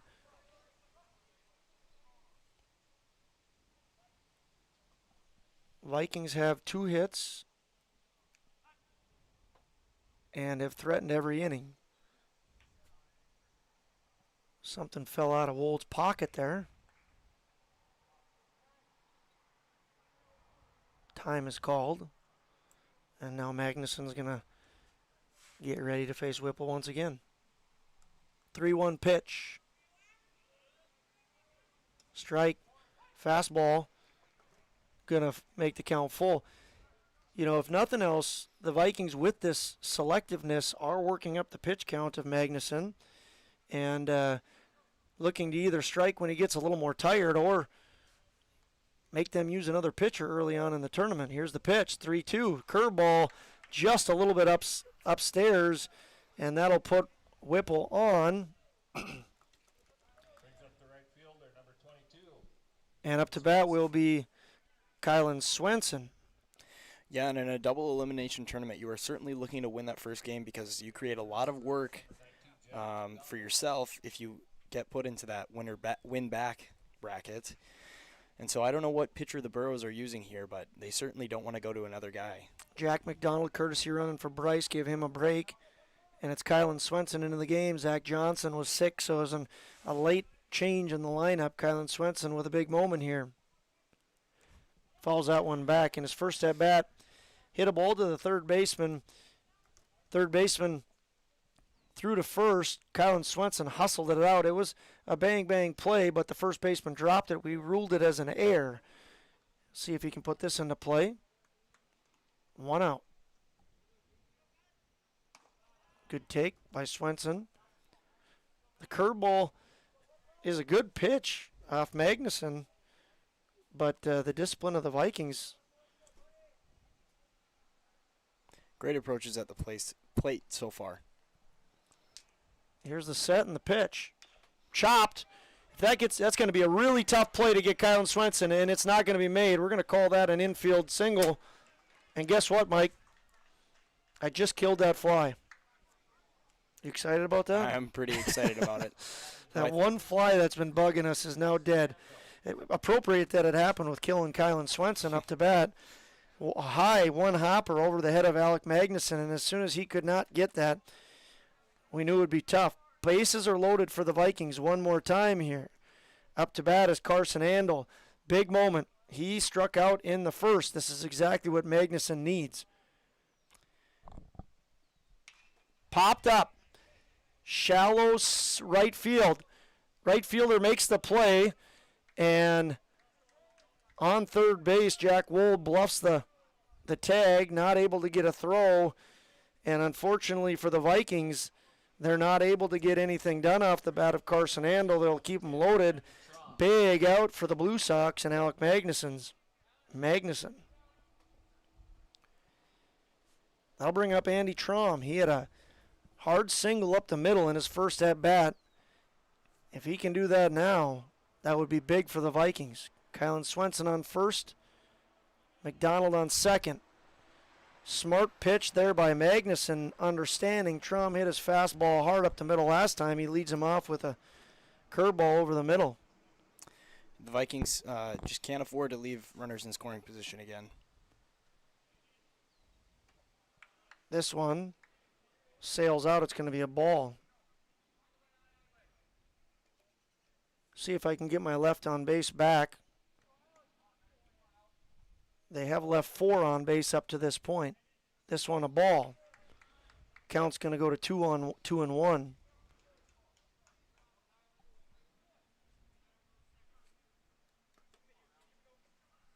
Kindred with 3 hits and no errors. They've left 4 on base. Big moment for Andy Traum as the 2-1 about to be underway. Swung on, popped up in the infield. Shortstop calls it and makes the play. That's Andrew Doolum with the F6 putout. The Vikings get no runs on 1 hit. They leave 3 more on base. And there were no Hillsboro Central Valley errors. After 2.5 innings of play, the score remains Kindred Vikings 1, Hillsboro Central Valley Blue Sox 0.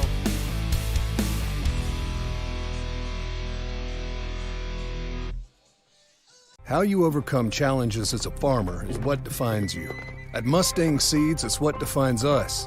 This year brought heavy drought, late-season storms, and hail. Now is the time to savor the harvest weather and reap the rewards of the blood, sweat, and tears we've put into our fields. With strong products, proven results, and an untamed spirit, we don't allow any room for failure. Contact Clay Erdman at 701-630-2113 or visit mustangseeds.com today. For any accounting needs you may have, Todd R. Wold, Certified Public Accountant, has you covered. From bookkeeping and financial reports to tax planning and preparation, individuals and businesses, he's here to help you achieve your dreams. Give him a call. Todd R. Wold, CPA, 701-356-1040. You can also visit wold-cpa.com. Best of luck to Kindred and both teams in today's game. You may already know that at Close Mentor, you can shop great designer brands without the full designer price, and that you can bring your gently used items into Close Mentor and sell them for cash on the spot. Here's something else you should know. Buying and selling at Close Mentor aids in water preservation, reduces chemical pollution, decreases landfill waste, boosts your local community. That's right, it's resale, and it's better than retail. Be green and kind to the environment by selling your clothing and buying sustainable fashion for yourself.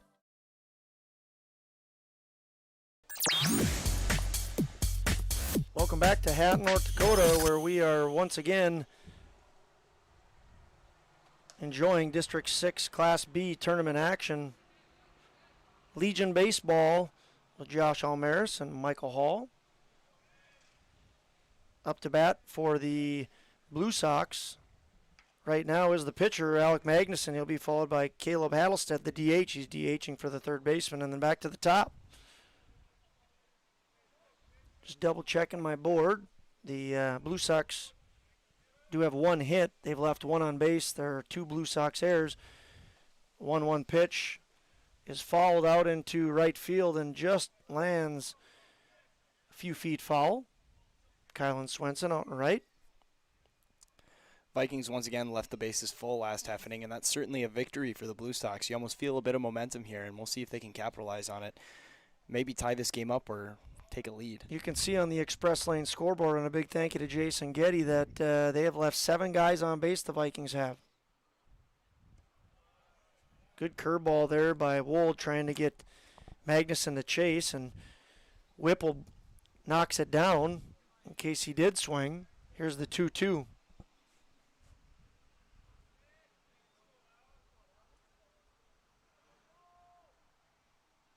Fouled out to right field. Nice job of Alec Magnuson fouling that off. Whipple has thrown 31 pitches coming into this inning. His counterpart, the guy at the plate, Alec Magnuson, has thrown 68. Wold here needs to continue with his mindset that he's had the whole game despite Good the lack pitch, of... strike 3. Sorry, Michael. No, that's all right. And he does exactly what I say, keeping his good mindset, pitching strikes and attacking these Hillsboro hitters. Good pitch, especially coming off that curveball. You change up the velocity and the angle, and it fooled Alec Magnuson right on the corner, too. That's Jack Wold's second Buffalo Wild Wings strikeout of the day. Now he works against Hattelstead. Hattelstead, the 9-hitter, swings and misses. Goes back to a curveball, a little bit low there. Good spot for that. Gets the swing and the miss. Hattelstead DHing for third baseman Kyle Halfley. Wold back to a fastball, a little bit up, 1-1.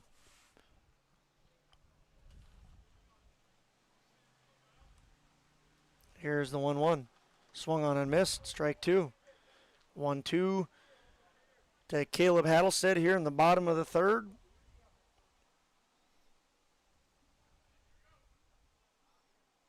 From the full, Wold lines and delivers. Good curveball, try to get him to chase, but to no avail. Hattelstead sees another pitch, 2-2. Yeah, that one drifts a little farther outside than I think Wold had wanted to. Here's the 2-2. Looked like he overthrew that one a little bit. Now Jack has got a challenge, especially with the 9-hitter. Swung and missed twice. You don't want to let this 9-hitter, Caleb Hattelstead, get on base. The Blue Sox want just that. Swung on and missed. Nice strikeout there by Jack Wold. Hattelstead goes down. That's the third Buffalo Wild Wings strikeout, second out, and now leadoff man Gavin Beliles. Gavin Beliles had a 3-1 pitch in the first and hit a high fly ball out to left field. It was Lucas Dahl who gathered it in. Great job by Wold not losing that batter there and continuing to attack the strike zone as there's Here he bunts. Hit him in the box. Dead ball, going to be a strike. I think that popped up and might have hit him in the helmet. Yeah. You know, we've seen a lot of crazy things. I wouldn't call that crazy. I've seen that plenty. But going back to your Babe Ruth tournament, I think the craziest thing I saw was a young man get to second base and proceed to throw up all over the place.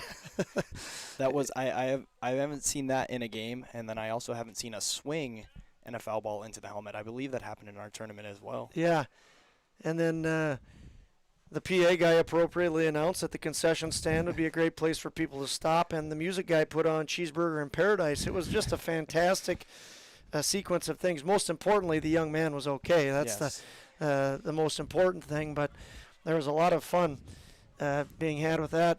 Coach Eggman hustles out there and rakes it up. It seemed like it was an episode of the baseball version of The Office. Yeah, absolutely. That's a great point. 1-2, a little bit high off the glove of Whipple, and it's 2-2. We'll see if we see any more crazy shenanigans here in Hatton, North Dakota. You never know. Tournament baseball. The wildest things happen. Yeah. 2-2 from Old. Working to Belials. Swung on, popped up. Shallow left field. Stanley Belaski out, and he makes the catch. Going to be an F6 putout, and in the third inning, the bottom of the third inning, the Blue Sox get no runs on no hits. They leave nobody on base, and the score remains Vikings 1, Blue Sox 0. Jamie Swenson, Senior Associate with Park Company Realtors, will help you find the home you're really looking for in your real estate endeavors. Growing up in Gary, Minnesota, and graduating from NDSU, Jamie has made her home in Kindred, proudly cheering on the home team in blue. Selling or buying? Make that home run call to Jamie at 701-799-1779 or visit connectwithjamie.com to browse new listings and listen to the Realtor Moms podcast. Jamie Swenson of Park Company Realtors supports the Kindred players of today and the hometown rookies of tomorrow. Express Lane is a friendly, locally owned convenience store open 7 days a week from 6 a.m. to 9 p.m. and offers hot stuff pizza, smash hit subs, gas, diesel, and propane exchange. Kindred Express Lane is located at 220 First Avenue South across the street from the baseball and football fields, just 3 inches away from Highway 15 in Kindred. While you're fueling up, be sure and grab a snack and a cold beverage for the road. Kindred Express Lane wishes the Kindred Post 117 Vikings the best of luck in the East Regional Baseball Tournament. Go Vikings! Good afternoon, fans. It's Lucas Dahl, and then top of the order for the Vikings. Lucas Dahl takes a strike first pitch. He's batting .316 on the year, and he's the left fielder. It'll be 0-1 after Lucas Dahl. It's top of the order, Xander Rath, Stanley Belaski, and then Jack Woldgrant Spellhog if it gets further than that. Second pitch in the dirt, it's going to be 1-1. Dahl in the second inning grounded out to the second baseman. Moved Traum. Nice job by Dahl. Traum was at second, and he was at first, and Traum was able to get to second on the play, so at least moved the runner over. Now the job of Lucas Dahl is to get on base, and Alec Magnuson does not want to see that happen. You don't want to put the leadoff man, especially the 9-hitter, on base for the top of the order, Xander Rath. No, but Magnuson has done that a few times and found ways to work out of it. So he sure has. He's got a 3-1 count here. The Vikings have left 7 on base. They have 3 hits. I believe this will be the 73rd pitch for Magnuson on the day. And it's a ball, and it will put the 9-hitter on base and bring up the leadoff man. That was 5 pitches. That was his 73rd. You are right. You get... I was going to check this before we came, and I got a little bit busy, and I did not. Well, I would guess there's a rule at 75, so I wouldn't be surprised if we see a pitching change here, so that Magnuson can come back and pitch later in the tournament. So it does certainly look like he is done. I think what we'll do, Mike, is we'll take a break, and we'll come back. Vikings will have a runner on first base, and their leadoff man, Xander Rath, up to bat. We are going into a commercial break, and we'll see you back here with some changes in just a few minutes.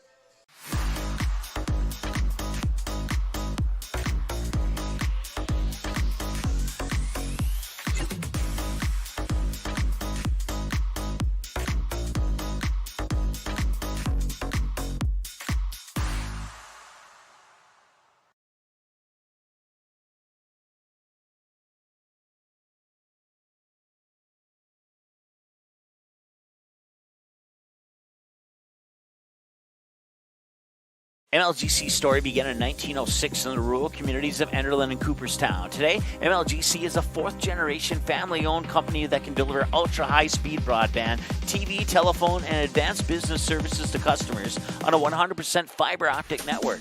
Now available in several rural communities, including Kindred. In an era of exploding technology, MLGC's goal is to deliver future technologies that make rural North Dakota a vibrant place to live and do business. Visit them today, MLGC.com. MLGC, moving you at the speed of light. If you're looking for a bank or insurance agency that offers big bank products and small town service, then Kindred State Bank and Insurance Agency is the way to go. Live in or near the Kindred area? Stop in and chat with a friendly banker or insurance agent about all of the convenient services and features they offer.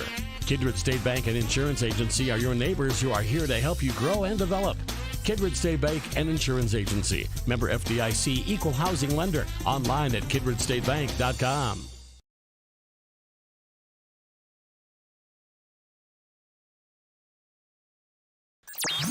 Okay, fans, welcome back to Hatton, North Dakota. There are some defensive changes. Out as pitcher is Alec Magnuson. He's going to end with 73 pitches. He's going to go out to left field, and in as pitcher is going to be Andrew Doolum, the shortstop. Once again, Magnuson in left, Doolum on the mound. I do not have a number 12 on the lineup, so number 12 is the shortstop, and unfortunately he's not going to get any naming rights right now because we don't have a number 12 on their lineup. Unless I'm missing something there, Michael, I'll give it to you. No, I don't see a number 12 on this lineup card. So here's a bunt by Xander Rath, put down the third base line, and it's going to roll foul. Count's going to go to 0-2. Fans, we might have to troubleshoot here in a little bit. We do not have a phone charger, and the hotspot is running out, but we have another one. It's just a matter of switching over successfully. We'll try to do that at the break here. If something happens, we'll work hard to get you right back on air. Xander Rath 0-2. Doolum throws over to Johnson at first. But Lucas Dahl reaches first safely. Is it 0-1 or 0-2? I believe it's 0-2, but scoreboard says it must be 0-1. Xander Rath with a nice bunt. Going to be it's a close play at first, and they call him out. Bang, bang play at first. Very good bunt by Xander Rath. He is thrown out by the catcher, so it goes on the books as a 2-3 put-out. Johnson on to Johnson. Devon variety to Aaron. It's going to be the first out of the inning, and the Vikings have another guy in running position or scoring position. Scoring position with 2-3-4 up. Certainly a good position that the Vikings find themselves in here. Stanley Belaski hitting .245 on the year.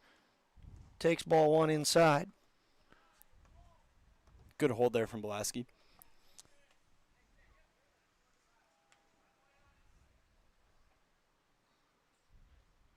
First pitch was a ball. Again, Dahl at second and Belaski at the plate. New pitcher is Andrew Doolum. Curveball sails just a little high. Looked like a good pitch, but didn't get the call. It's 2-0. They asked where it was at. Home plate umpire Brandon Olson says it was up. Looked like a good curveball there. I think if he hangs around that spot, he'll be able to find a strike call. Belaski, not the tallest guy. Here's a strike. Going to go to 2-1 now to Belaski. Belaski, the shortstop, wears number 21. Once again facing Andrew Doolum, number 11. Started at short, now he's on the mound. Strike into Belaski's, fouled back, evens up the count 2-2. Vikings have to find a way to get Dahl in. They've left 7 guys on base. Doing a good job of getting guys on. Now they got to drive them in. 5 seed the Vikings, 4 seed the Blue Sox. Blue Sox have beaten them twice, the Vikings, this year. Belaski goes up after that curveball, swings and misses. It's going to be a Buffalo Wild Wings strikeout. The first for Doolum.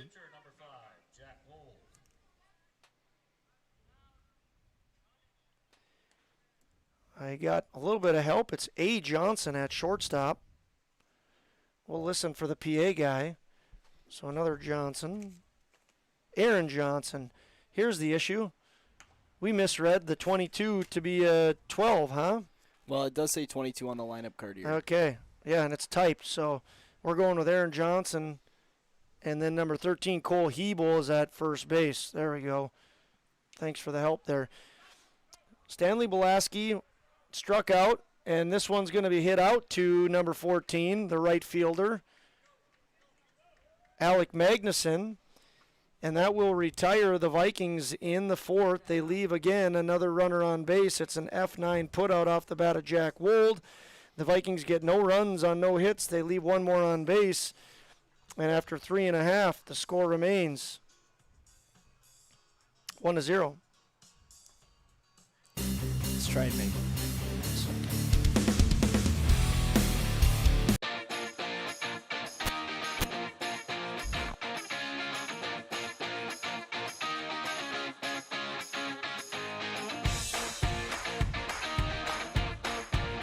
real estate and farmland needs with the highest levels of customer service and marketing around. Trust the experts at Goldmark Commercial Real Estate to lead your team to success.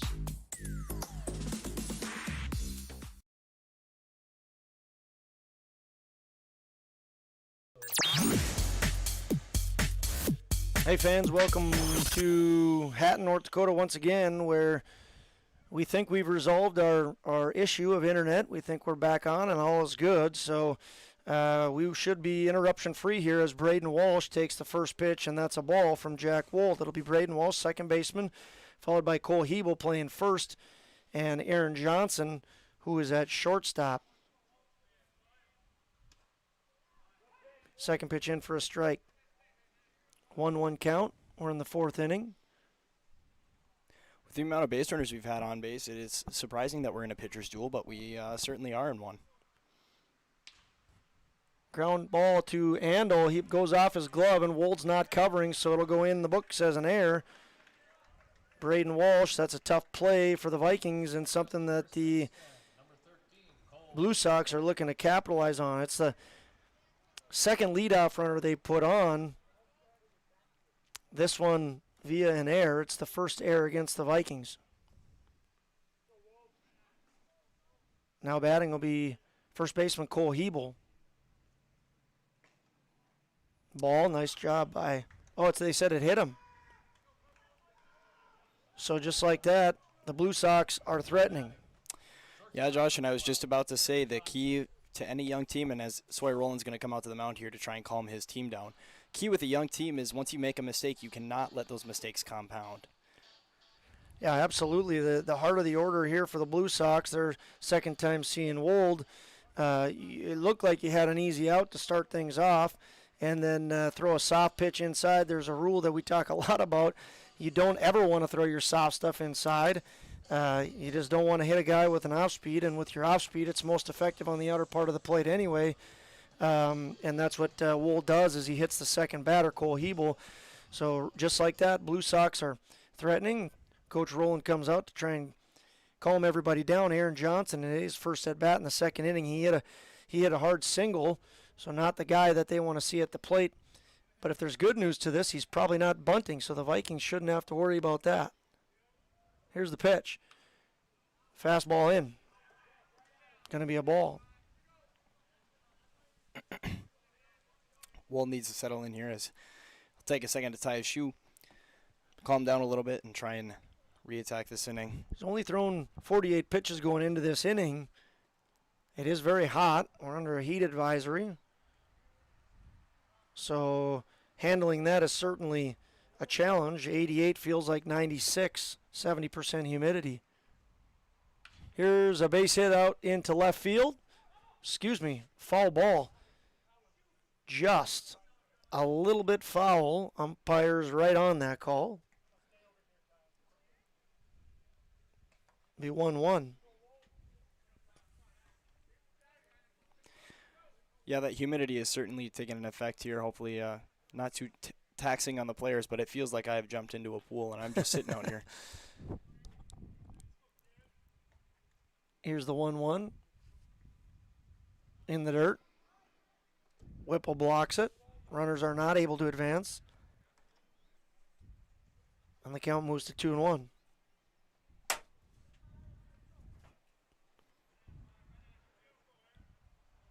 Hillsboro really has only threatened one time. It was in the second with runners on first and second, hit into a double play.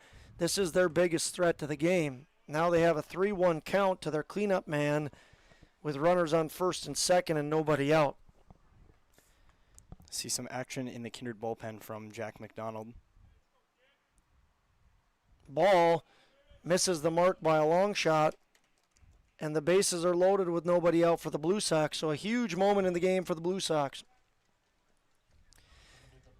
Vikings looking to limit the damage, but the Blue Sox have only hit the ball one time.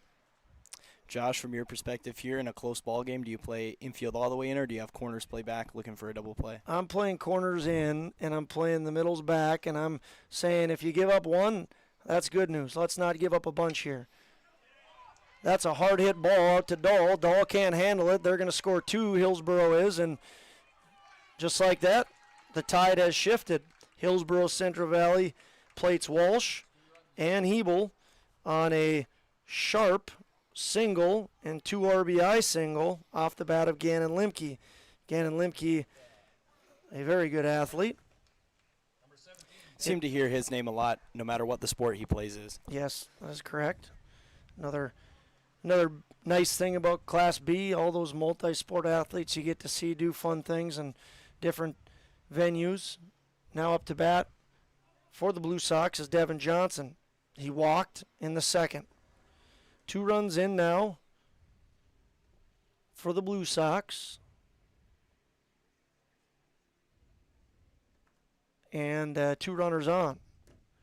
On first is Limke, on second is Aaron Johnson. Vikings have not gotten an out yet here in the 4th inning.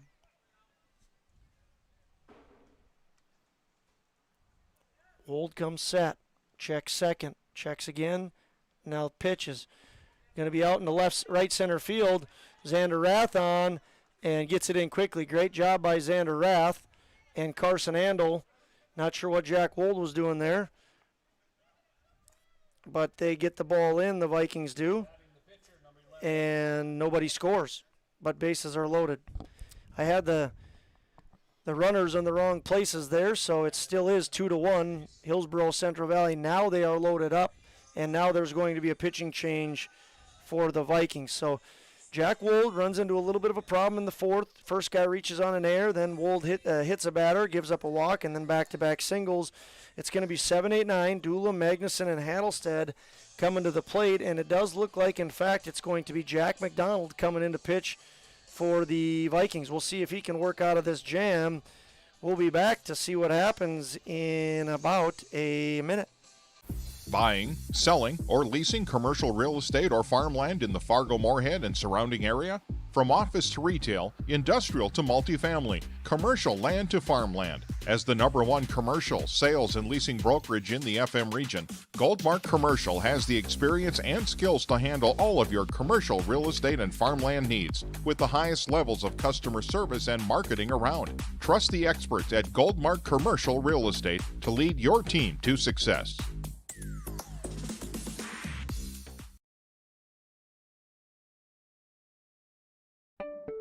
Signarama of Fargo is the trusted, preferred signage vendor of NDSU athletics. The global leader in the sign and graphic industry, Signarama is the way to grow your business. Competitive prices, free consultations and estimates, signage solutions that fit your budget. Signarama is locally owned and committed to community support. Trusted by the Bison, be a championship business with Signarama. Call or go online at sarvalley.com. The Knickerbocker in Hickson, North Dakota is the place for you and your friends to come and enjoy cold drinks, great food, and sports all under a friendly and fun atmosphere. Whether it's the Vikings, Twins, Wild, NDSU Bison, or one of your favorite teams, watch all the games at the Knickerbocker. Open Monday through Friday, 11 a.m. to 2 a.m., and Sunday, 12 noon to 2 a.m. You can find the Knickerbocker at 412 Main Avenue in Hickson, just a 10-minute drive south of Fargo. Take University Drive, head south until you arrive.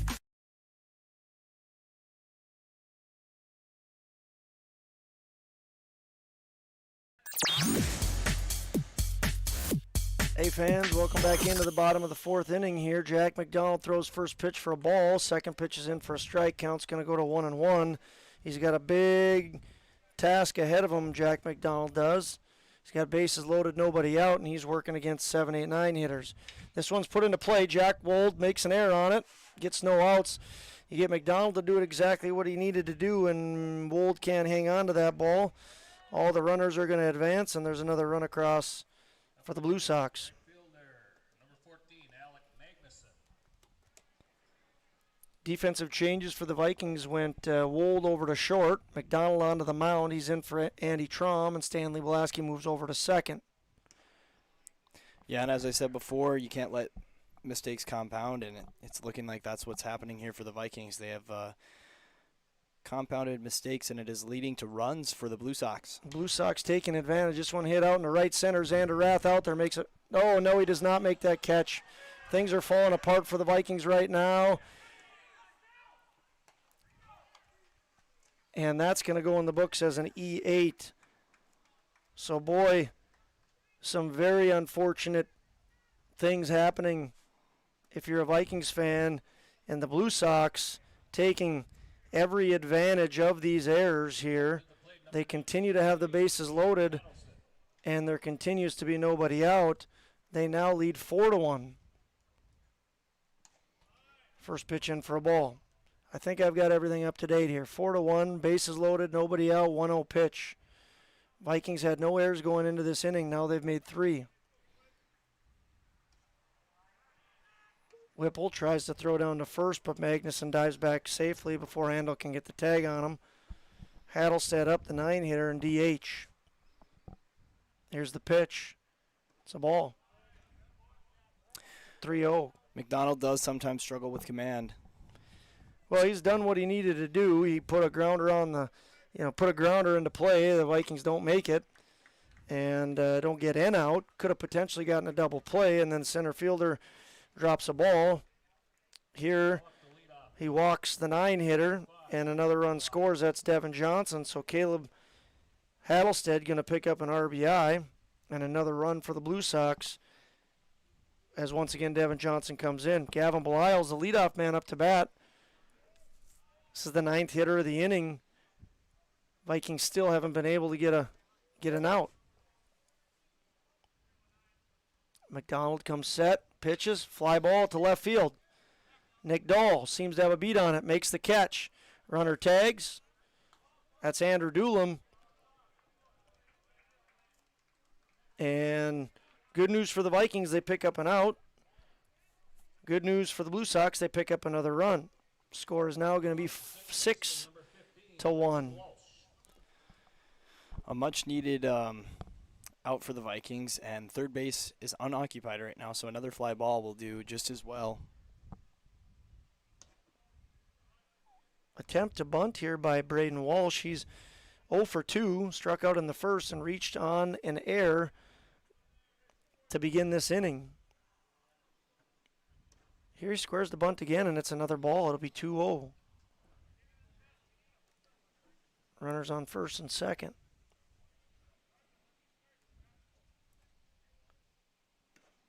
Strike on the outside corner. Really tough, especially in tournament time, to give another team extra outs. Here's another strike, 2-2. And the Vikings in this inning alone made all 3 errors. They're playing a very good game up to this point. And, now they're working on really out number 8. And not 8, sorry. Out number 5. Ball goes in. It's now full. We'll see if they can get it. Ball 4. Another run score. Excuse me on that. Magnuson goes to third, Hattelstead to second, and Walsh reaches on the walk. Good teams will take advantage of extra outs, and Hillsboro certainly has done that in this inning. Jack's got to take a breath here on the mound. He's got to somehow gather himself and throw strikes. Cole Hebel up to bat. He hits this one high down the right field line. I don't know if it's going to be playable for Swenson. It is not. Goes out of play. Good hustle by Swenson. Had he continued over there and right, he would have needed to dodge the lawnmower. The lawnmower is in play out here in Hatton. Riding mower out and right. There's the 1-1. It's a ball. Goes 2-1.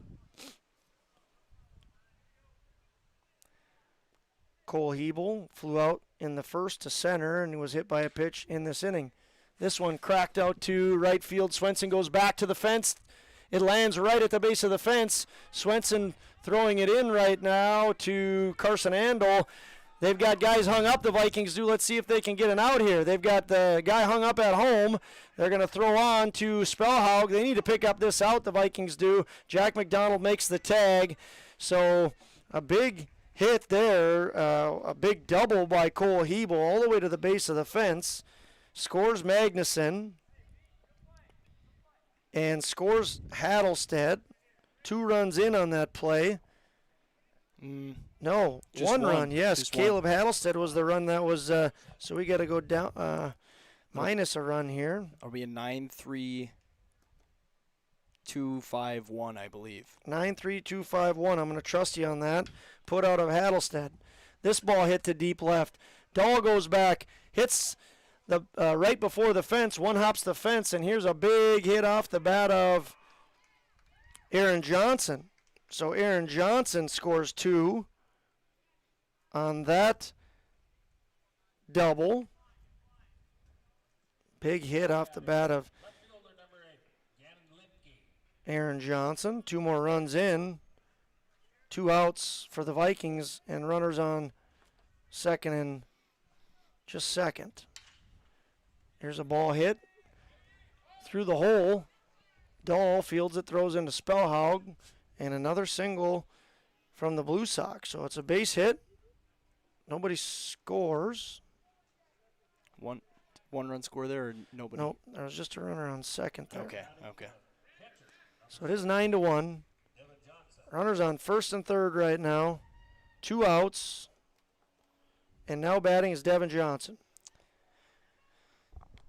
The Hillsboro Blue Sox have certainly timed up the pitching here for the Vikings, and McDonald does throw as there's an overthrow to the pitcher, and that is going to score another run for the Blue Sox. So another error on the Vikings, going to score Aaron Johnson. That ball was off the glove of pitcher McDonald, so I don't know that I would charge that error to Whipple. Yeah, arrow go in the books to McDonald. It's the 4th error for the Vikings. Runner Limke steals, and just like that, Blue Sox, they're looking to... That was a foul ball there. Oh, it was a foul ball. Limke will go back to first. I'm still trying to get caught up on my button, so thanks. That's what a good color man does, picks up his teammate. Absolutely.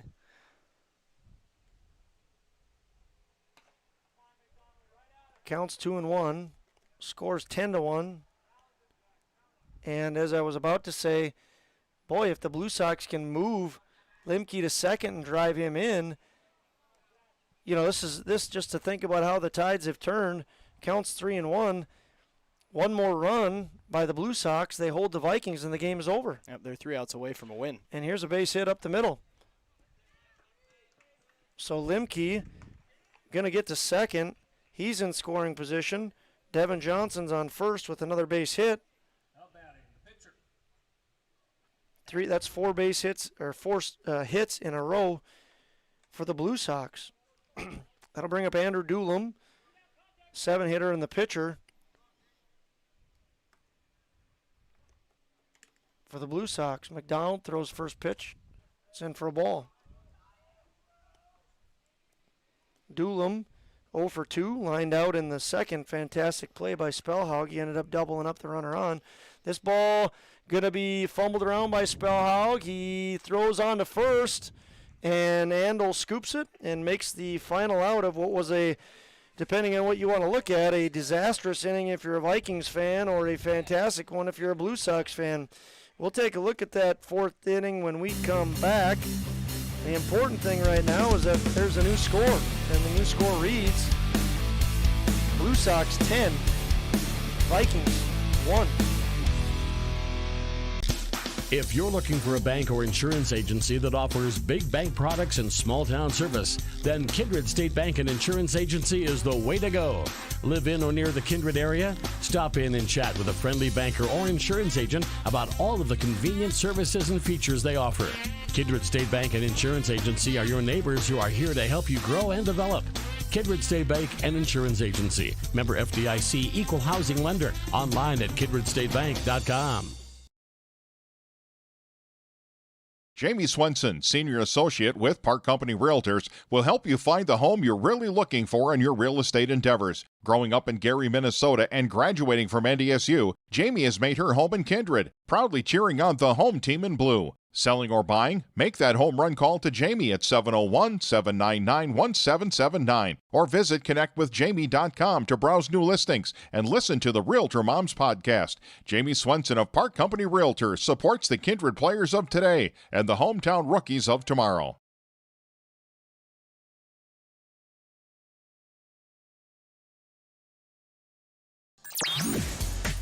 Hey fans, welcome back into Kindred. We're in the bottom of the fourth inning. The Blue Sox open things up, and by open things up, I mean they completely turn the tides on this game. Vikings were leading 1-0 and playing a very good game. The biggest complaint early on, if you were a Vikings fan, was that they left 8 guys on base. They did a great job of getting people on, and then in the fourth inning, the wheels really fell off for the Vikings. They give up 10 runs on 6 hits. They make 4 errors, and really the errors are the key to that. There was a leadoff error and then a pitching change, and Jack McDonald did a good job of getting a ground ball. That was an error. A fly ball to center, that was an error, and after that, the Blue Sox saw blood in the waters, and they went for the kill. They made it 10-1 and almost scored another run that would have put the Vikings in jeopardy of being done early. So we'll see how the young Vikings squad responds here as they send Grant Spellhog, Bryce Whipple, and Kylan Swenson to the plate. Spellhog batting 178, 1 for 2 on the day. Up to this point was potentially the hero of the game. He had the lone RBI and a big 2-out hit and a nice double play in the field. Here he skies one out, foul, and down the left field line. It's going to be 1-1.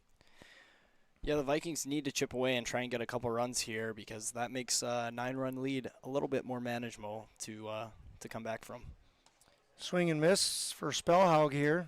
And that's, with a young team, that's not atypical. You make a mistake and it rolls into another one and another one.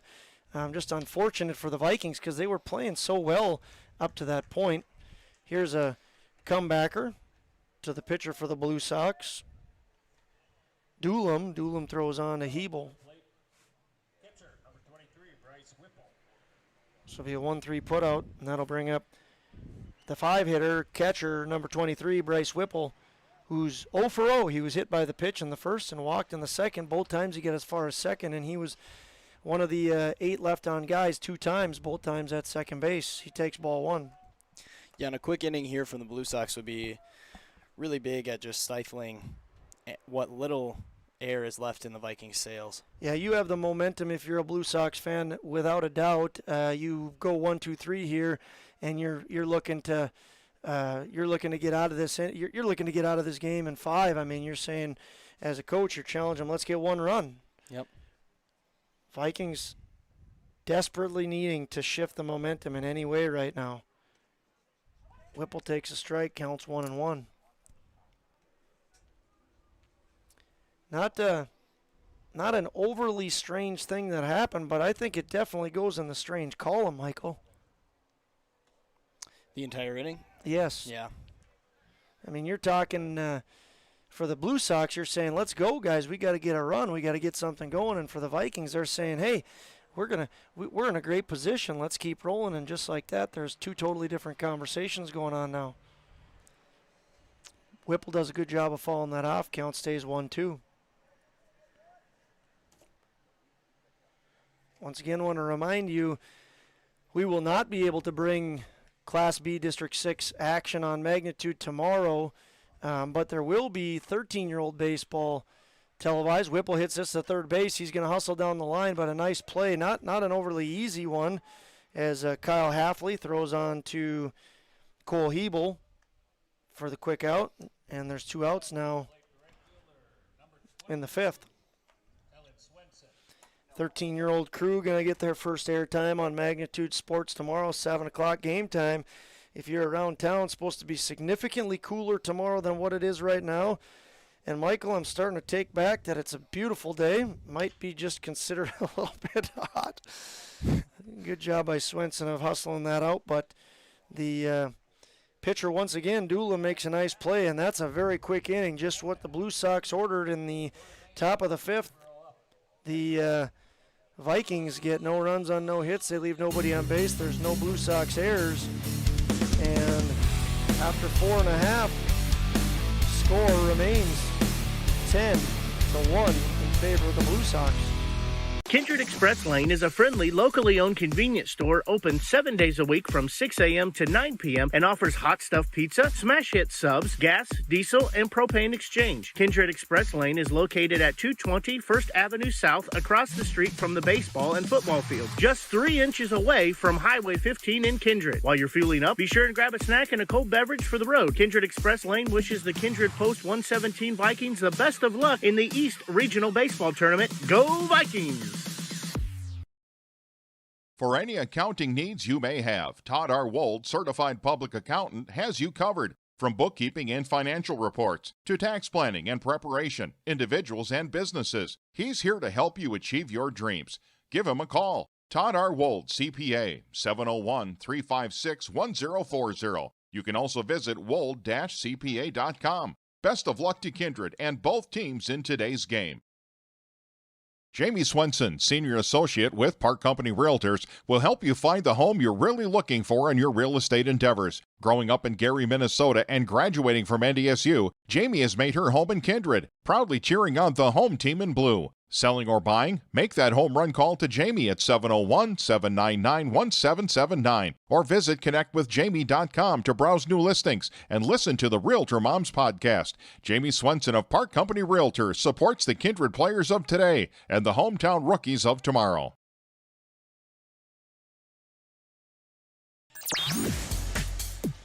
New pitcher for the Vikings. You're looking at him right there. Left-handed pitcher Tate Miller in for the Vikings right now. And if what I'm seeing is correct, it's just going to be a straight change. So it'll be Tate Miller in for Jack McDonald. And the Vikings clinging to life here. Remember, this is a double elimination tournament. Winner plays at 4 o'clock tomorrow against Mayport. Loser plays at noon against... I think I'm actually way wrong on that. I'm going to check that one more time. That does not seem right. But Mayport, the winner, is who the winner will face, and the loser will face Oak Grove. First pitch is skied in the infield. Vikings got to make a play on it. It's Tate Miller and Spellhaug running into one another, and Spellhaug's the guy that makes the play against Alec Magnuson. Alec Magnuson, the 8-hitter, flies out to Spellhaug. Once again, I'm going to try that now tomorrow for the winner. They will play at 4 o'clock against Mayport. The loser will play at noon against Oak Grove. So I was accurate there. Good job by someone to make the play there, but that kind of sums up the way things have been for Kindred the last couple innings. No communication there on that fly ball. Tate Miller, a lefty, throws a ball. Now here's a strike, swung on and missed by Caleb Hattlestead. It was an interesting decision, one we talked about off air, Mike. Tate Miller, a totally different pitcher than both Jack Wold and Jack McDonald. He gets 2 infield fly balls. This one's retired by Jack Wold. You wonder, what it would have been had you go to Jack Wold, who's a fastballer with curveball, got good velocity. Then you go to your lefty here, who's a little bit more off speed and a pitch to contact kind of guy. And then if he gets in trouble, go to Jack McDonald. You're really showing batters, 2 different pitching styles, but you're showing one and then another and then going back to the original. Tate Miller very good at getting outs. Yeah, and I said it. I don't know at what point in that last inning, but Hillsboro certainly had McDonald timed up, and he throws very similar speed to Jack Wold. Here's Gavin Belial's up to bat right now. He's 0 for 3 with 3 flyouts, one to left, one to short, and then another one out to left. He sees his count go to 2-0 right now with nobody on and 2 outs. Here's a pitch in the dirt, ball 3. If you're Tate Miller, you got to attack here. You don't want to put the game winner on base. If Belial's is to score, the game will be over. Strike across. Count goes 3-1. Something that I've tried to work with these young Babe Ruthers is that they'll get 2 outs in an inning, and then the struggle is finishing the inning, and you can't let up the gas once you get 2 outs. This one to center. It's a fly ball. Xander Rath moving in, and he makes the play. So an excellent job off the left arm of Tate Miller. Fly out to third, to short, and then now out to center, and that'll end the 5th inning. The the Blue Sox get no runs on no hits. They leave nobody on base, and we move to the 6th inning with the Vikings trailing by a score of 10-1.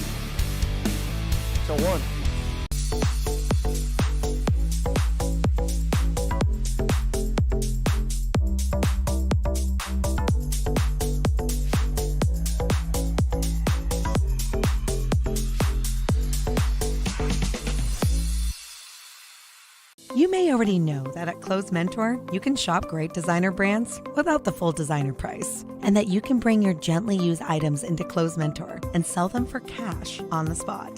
Here's something else you should know. Buying and selling at Close Mentor aids in water preservation, reduces chemical pollution, decreases landfill waste, boosts your local community. That's right, it's resale, and it's better than retail. Be green and kind to the environment by selling your clothing and buying sustainable fashion for yourself.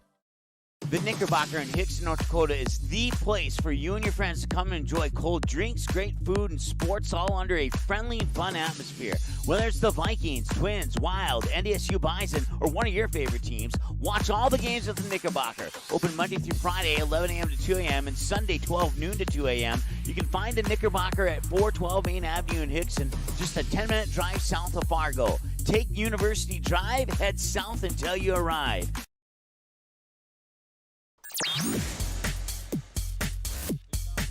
Welcome back into Hatton, North Dakota Legion baseball fans. Class B, District 6 tournament action, day 1. First game saw Mayport defeat Oak Grove. Second game is looking like the Blue Sox have things in hand. They lead 10-1 over the Vikings, and in case you missed it, it was a 10-run 4th inning. Vikings were leading 1-0 up to that point. Carson Andel, first pitch swinging hard, grounds out to the third baseman, and it will go in the books as Halfley to Hebel for out number 1 in the top of the 6th inning. That'll bring up Tate Miller pitching right now, and then Lucas Dahl, the 8 and 9 hitters, see if they can turn it back around to the top. Andrew Doolum on to pitch for the Blue Sox, doing a very nice job. He's in line to pick up the win if things continue to stay this way for the Blue Sox. This one hit high. Looks like it's going to go out of play for a foul ball. 1-1's the count now. Well, the game started 87 degrees, and it said it felt like 97. It is feeling a lot hotter than that right now, and it is accurate. It feels 99. Humidity is 70%. Yeah, I've certainly noticed that temperature increase, and I think in this crow's nest, we might be feeling triple digits. I think so. There's no breeze coming in here. The breeze out of the south, and we're blocked in the south.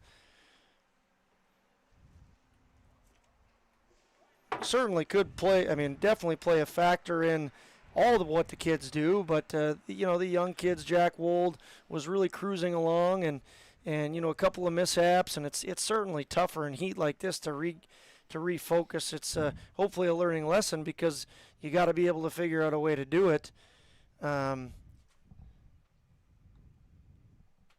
The Vikings come out in the 5th and do an excellent job off the left hand of Tate Miller to shut things down. Here we've got a Buffalo Wild Wings strikeout from Doolum, and I believe that's his second. Doolum gets 2 Buffalo Wild Wings strikeouts. That's out number 2.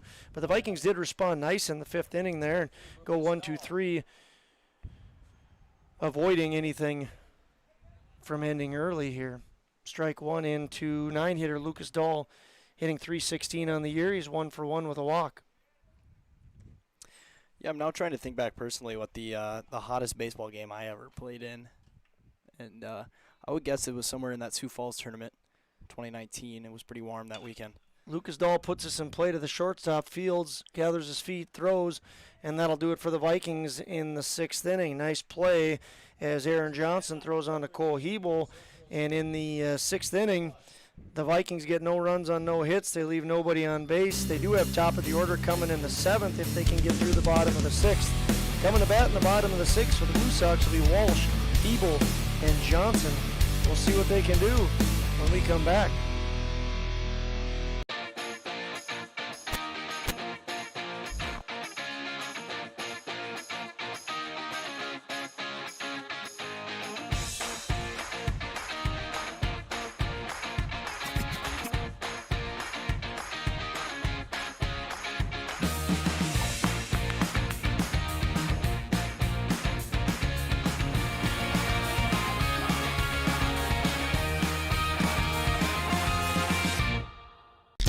If you're looking for a bank or insurance agency that offers big bank products and small town service, then Kindred State Bank and Insurance Agency is the way to go. Live in or near the Kindred area? Stop in and chat with a friendly banker or insurance agent about all of the convenient services and features they offer. Kindred State Bank and Insurance Agency are your neighbors who are here to help you grow and develop. Kindred State Bank and Insurance Agency. Member FDIC, equal housing lender. Online at kindredstatebank.com. Hey fans, welcome back into Kindred. Michael was just talking about heat and hottest games. Well, speaking of heat, if you want to find a nice air-conditioned home, talk to Jamie Swenson. She's going to get you hooked up because there's definitely not air conditioning in here. Or maybe you want to have Nate Opgren and his crew build you an air-conditioned home. Talk to Viking Homes. Maybe you just want to get the hottest seed on the market with Mustang Seeds or the hottest clothes in the business at Clothes Mentor. Got any other good ones? No, I was just going to say you are on fire with these analogies. That's great. You could get some hot food at the Express Lane. They make some great hot stuffed pizza. We'll see if Tate Miller picks up a Buffalo Wild Wings blazing hot strikeout here. Or if Walsh can hit a hot screamer down the line. It is hot out, folks. 2019 championships on full turf was pretty hot. I can remember those games. Yeah, I would agree. Count goes to 1-1 here.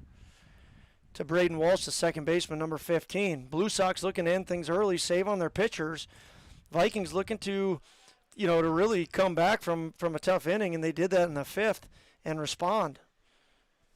Yeah, and at this point for the Vikings, this game might be a little out of reach, but you need to have some momentum coming into a game tomorrow. Absolutely.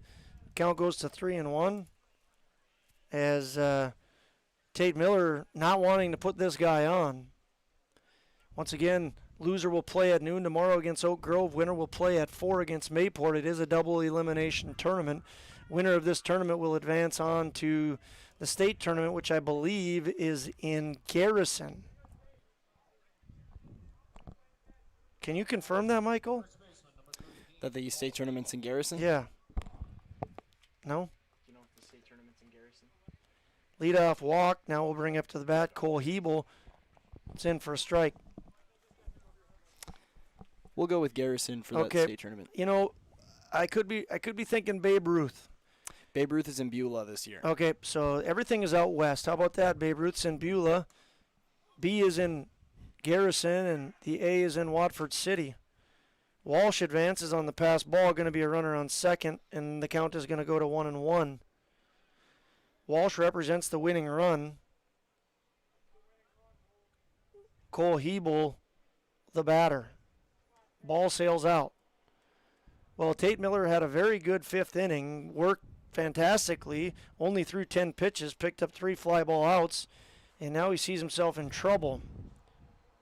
Here's a screamer, that hotline drive. We forgot to say some of the hottest internet out there is MLGC, and they are a fantastic sponsor in the area. Once again, if you're enjoying Magnitude Sports coverage of baseball this summer, be sure to thank our sponsors. We couldn't do it without them. 2-2 is now going to go to 3-2. Cole Hebel, very good hitter. He's 1 for 2 with a double. He was hit by a pitch. He's got 2 runs as well. Oh, he threw the off-speed. The Tate Miller, I like his off-speed pitch. It's very slow. Yeah, that almost had an ephus delivery to it. Not quite as high, but if he can pick up a strikeout on Hebel, that's a notch in his belt. He's a very good hitter. There he throws it again. This one hit deep to center. Xander Rath right in front of us all the way back to the track. Makes the catch, throws in. The runner's going to tag. Wold's not able to hang on to that play otherwise, or to that ball. Otherwise, I think he would have had a play on him. Would have been a tough one. But good play by Xander Rath. And speaking of Cole Hebel being a good batter, I mean, that's a tough off-speed pitch to sit back on, but he saw it twice in a row. Tate left that one up, and he hammered it to deep right center field. Xander Rath had a beat on it, gets it, throws it in quickly. But Walsh now 90 feet away from ending this game. Up to bat is Aaron Johnson. Yeah, that ball was hit very well in the humid air, along with the slight breeze in might have kept that ball in the ballpark. Here's a ball that's going to end it. That's going to be over the head and not over the fence. It's going to one-hop the fence. And Aaron Johnson has ended this game with a deep single. Wouldn't have been a single if it would have been a play, but he stops at first. And due to the 10-run rule, the Blue Sox have defeated the Vikings by a score of 11-1 off the bat of Aaron Johnson as Braden Walsh comes in. So this game is fully complete. Took about an hour and 55 minutes. And it ended with the Blue Sox victorious over the Vikings by a score of 11-1. So that's going to make this a final. We'll put that up on the board here. Vikings fall to the Blue Sox 11-1. It's going to give us an opportunity to take a quick break, and we're going to come back and talk about the Runnings player of the game and the MLGC moment of the game. Stick with us as we talk over a couple things. We'll be back in about a minute and a half. MLGC's story began in 1906 in the rural communities of Enderlin and Cooperstown. Today, MLGC is a fourth-generation family-owned company that can deliver ultra-high-speed broadband, TV, telephone, and advanced business services to customers on a 100% fiber optic network. Now available in several rural communities, including Kindred. In an era of exploding technology, MLGC's goal is to deliver future technologies that make rural North Dakota a vibrant place to live and do business. Visit them today, MLGC.com. MLGC, moving you at the speed of light. Runnings is celebrating 75 years in business with an truck giveaway. Just imagine you hitting the road in a brand new, fully loaded Runnings Red Super Crew 4x4 truck. Don't imagine it. Make it happen by entering to win now through August 10th. To register, grab a prize card from your local Runnings store or visit runnings.com/2022 Ford Truck Giveaway. No purchase necessary. Must be 18 or older to enter. Enter to win today. And thank you for shopping at Runnings, your home, farm, and outdoor store.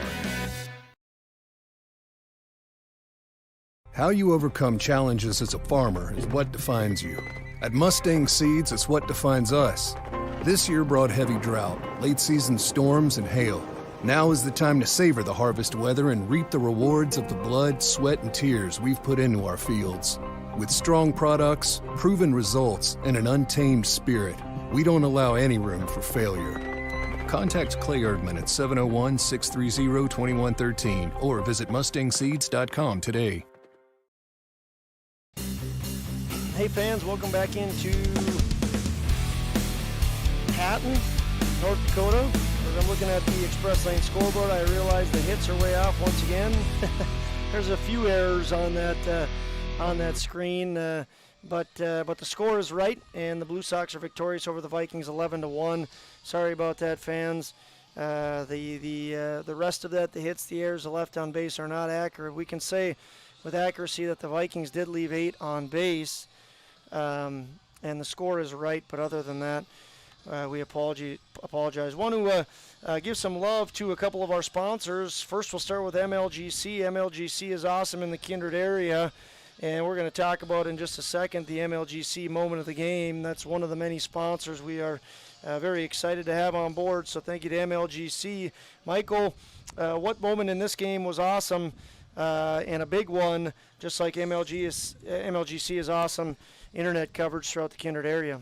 Well, it's tough to pick one moment, so we're going to go with all the moments that took place in that 10-run fourth inning for the Hillsboro Blue Sox. It started with an error, and couple runners put on for free, and then Hillsboro exploded for 6 hits to go with 4 Kindred errors, and that put 10 runs on the board for them, and that kind of opened this game up and really stalled any chance that Kindred had in pulling an upset off here. Yeah, the 6 hits that they had included a run of 4 hits in a row, including back-to-back doubles and then back-to-back singles.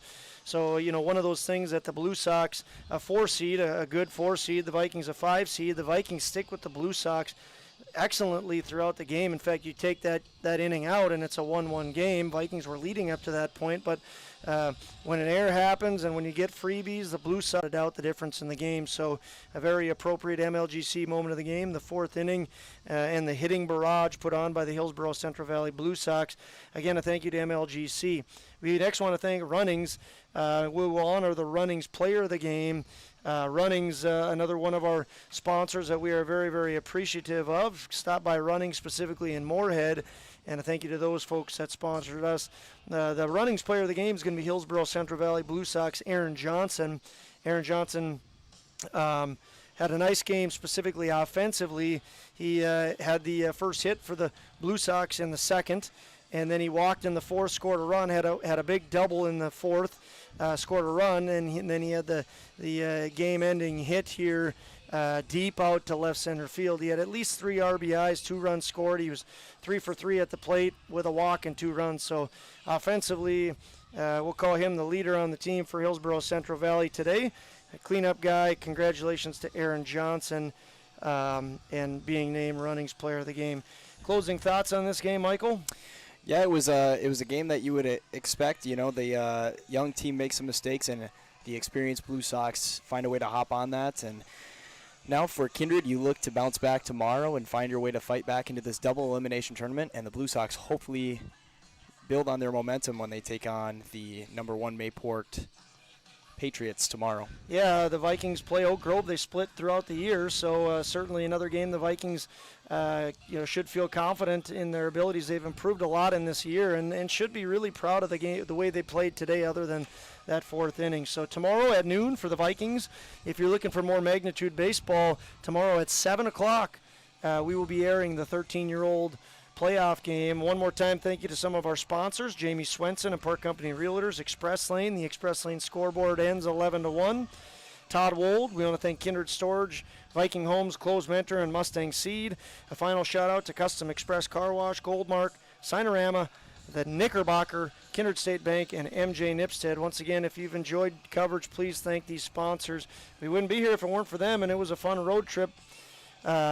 Certainly a place I'd recommend coming out if you're looking for something to do tomorrow.